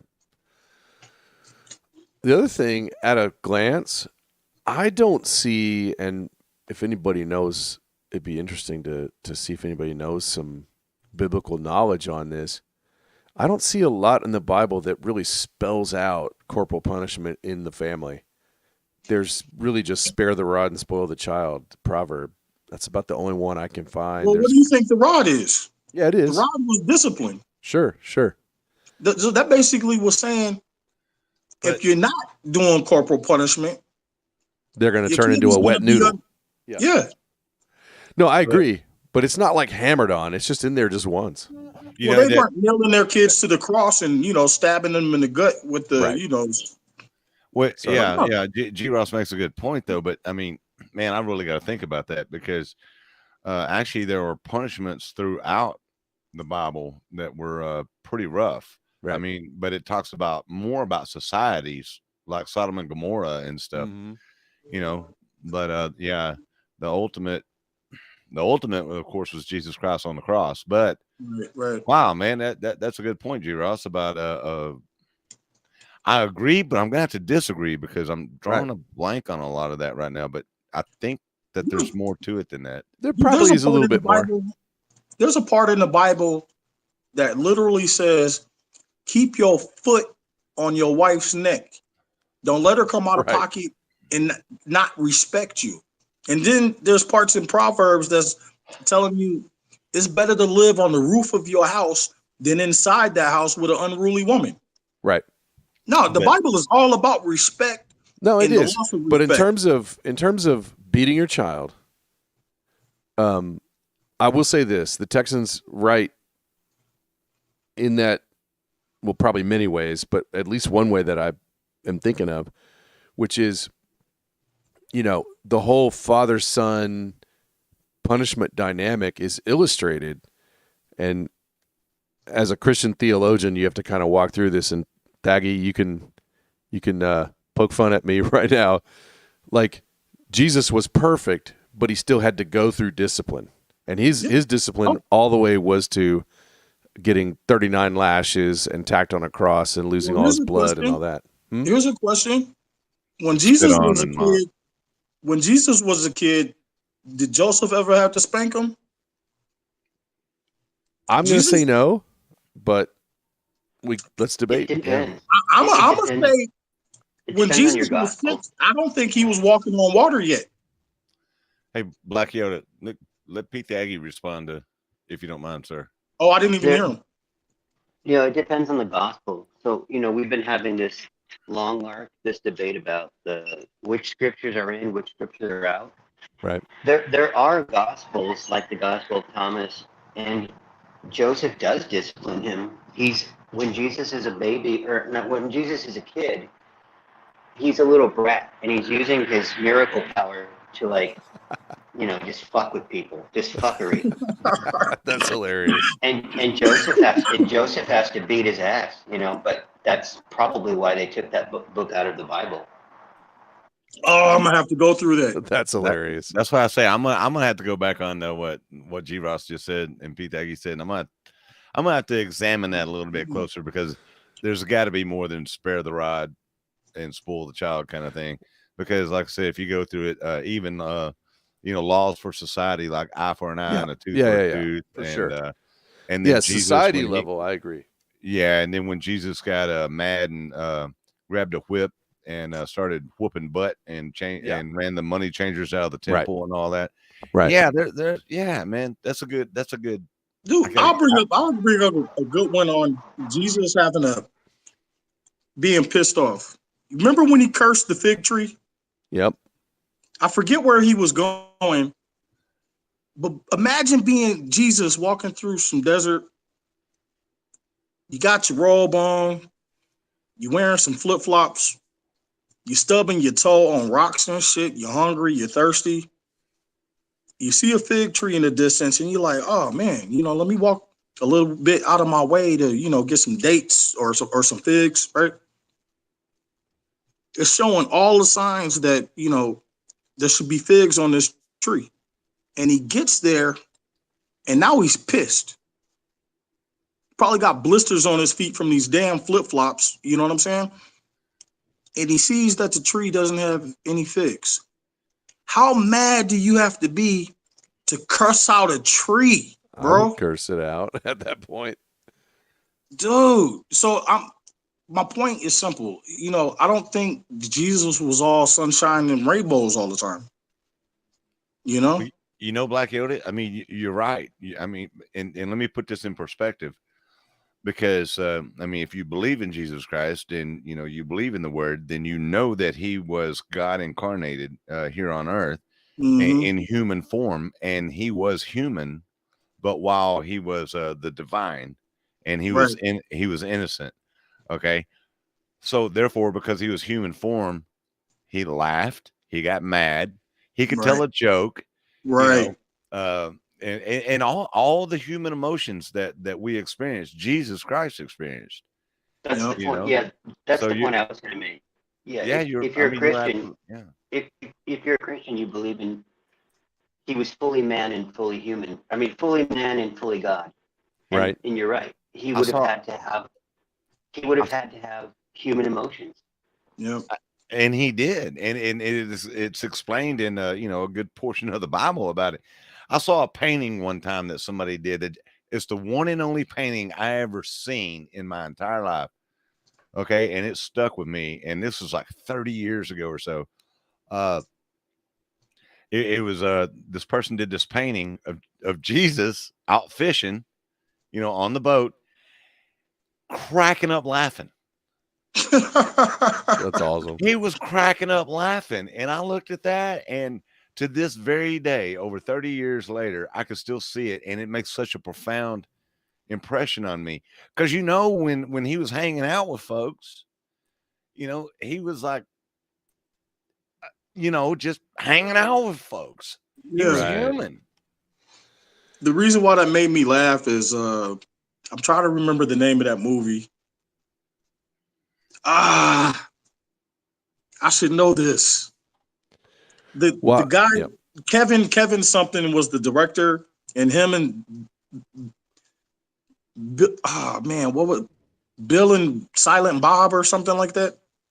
Jay and Silent Bob, Kevin Yeah, Smith. yeah. They did a movie where Dogma.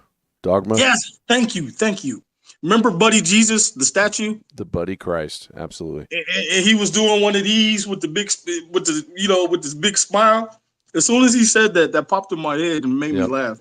Thaggy, did you finish that point? Truly man, truly God, all the range of emotions. Yeah, I'm. Texan beat me to the point. I was going to say the same thing. Stole thunder. Yeah. It's true. Like he had the full range, because that's what the word full means. If you're fully God and fully man, you're full of emotions, because that's what human beings are, right? Right. Yeah. We're very emotional creatures, obviously. We're creatures of our society and emotion. Let me say two things about that, if I may. I've been switching over to truly God, truly man. I think it gets into less linguistic obstacles but for your point, it works either way. I also look at attributes. I don't like to be an atomist. I like Theoria Apophasis' approach that says let's not be the cult of bumping particles. But I also do like to do reductionism. So I like to take whatever the thing is. So let's take a human emotion. Can it be broken down into component parts? At a certain point, you get down to anger, jealousy, or whatever, or mirth, happy, whatever the basic building blocks. Those are attributes. They don't just generate themselves. They have to come from somewhere. So those attributes have to come from God, the original uncreated creator. It's just which attributes does he choose to communicate onto creation. And I think if you play with the attribute model, you can really build some very good metaphysical models of how things work. I'll stop there. I would take it a different direction. Yeah. You know, if you're 6, you're 6. You have the emotions of a 6-year-old. If you're Okay. 10, you're 10. You have the emotions of a 10-year-old. Okay. That kind of thing.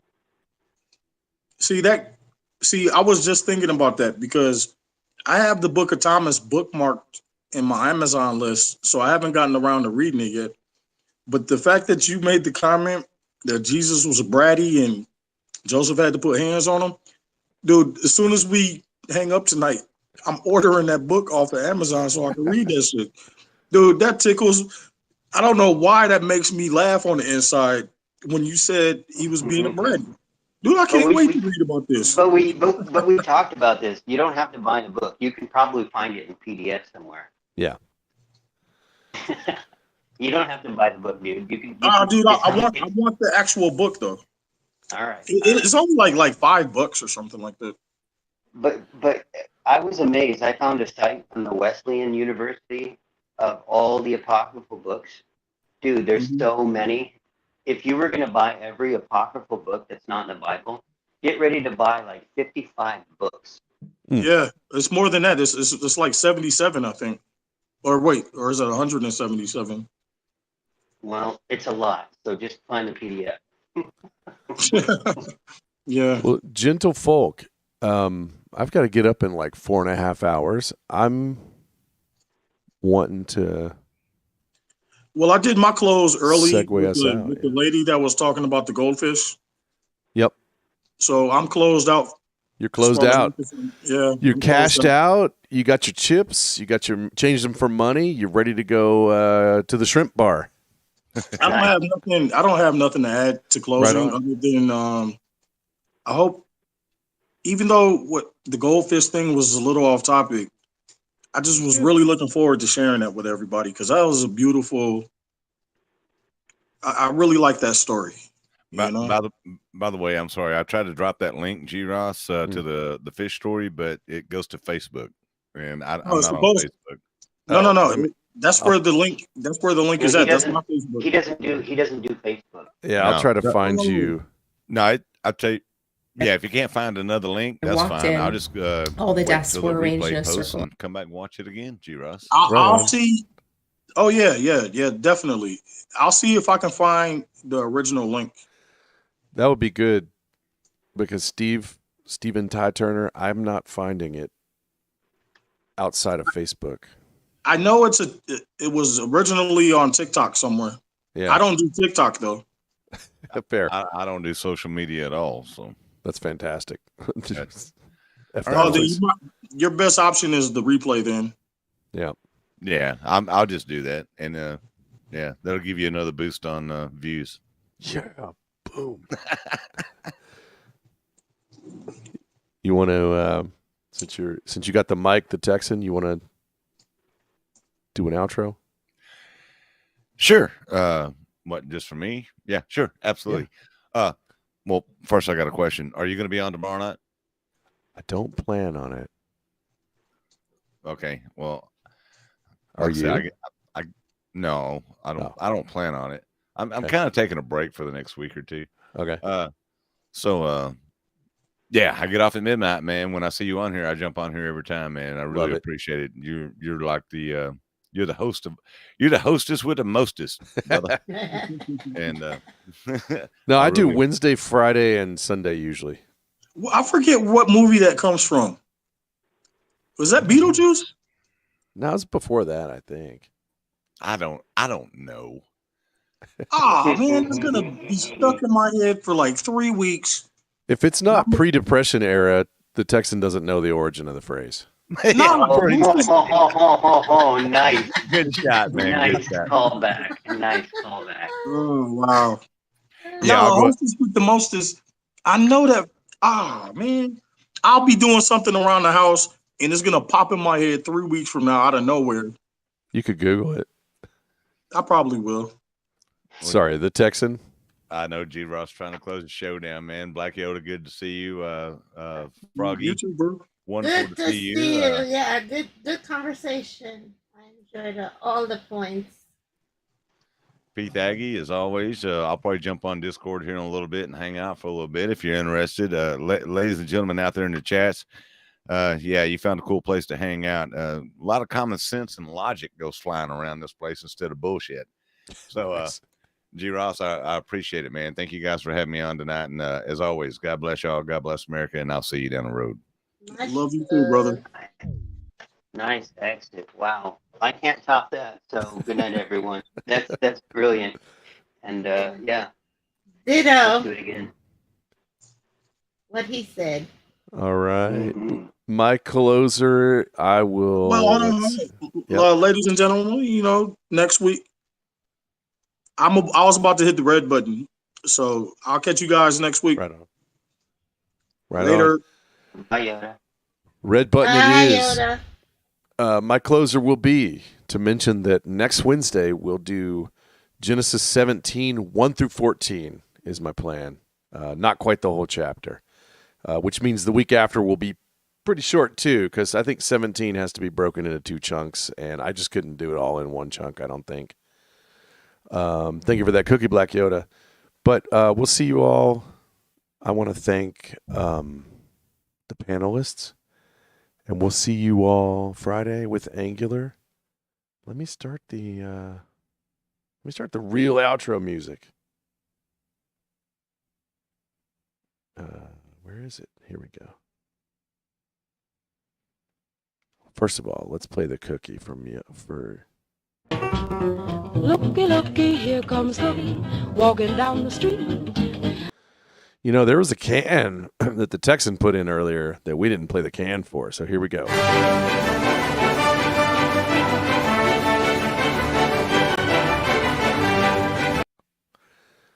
Now, let's release the scratching.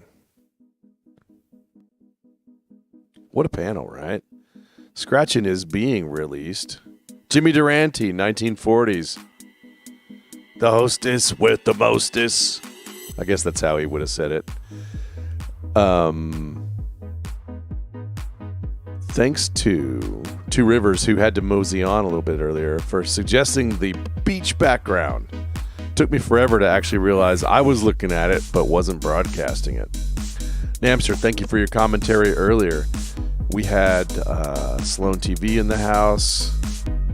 We had Namster. We had Two Rivers. We had great panel. Thanks to the Texan. Thanks to Black Yoda. Thanks to Ankavanka. Thanks to Pithagi. Calling each other out. Getting shots fired. Getting Pithagi to have to return the volley. So anyway, Friday, Sunday, Wednesday. Those are the shows. Friday's 5:30 p.m. That's co-hosted with Angular. That's Central, by the way. Texas time. That's Bread Pill Weekly. Sunday will be Funklosophy, 11:15 p.m. Texas time. And then back here, 11 p.m. next Wednesday. All right, real outro coming up. Love you all.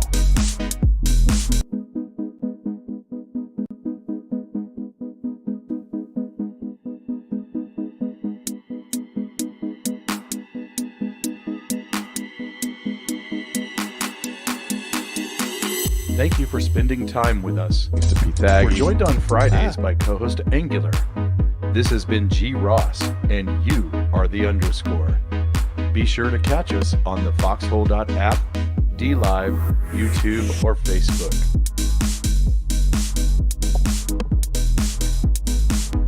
Current shows include the Bread Pill Weekly. You've been red pilled, now be the red pill. You're out of the oven and ready for delivery on our weekly alternative news roundup and call-in show on Foxhole, DLive, YouTube, and Facebook every Friday at 5:30 p.m. Central, co-hosted by G. Ross and Angular. Current shows include Epistemology for Fun and Profit, where woo meets goo. You're in the woo, and the woo is in you. A philosophical call-in show with occasional guest interviews, diving into the oldest questions. Most episodes are exclusively on the foxhole.app, Sunday at 11:30 p.m. Central. Current shows include 9dNation, the nation with no denomination. Declare to the custom agents any edible plants or miscellaneous worldviews. We take a look back at how we got here, eventually leading into a regular Wednesday night Bible study at 11 p.m. Central. Catch us on the foxhole.app, DLive, YouTube, and Facebook. Our Friday co-host is Angular. This has been G. Ross, and you are the underscore.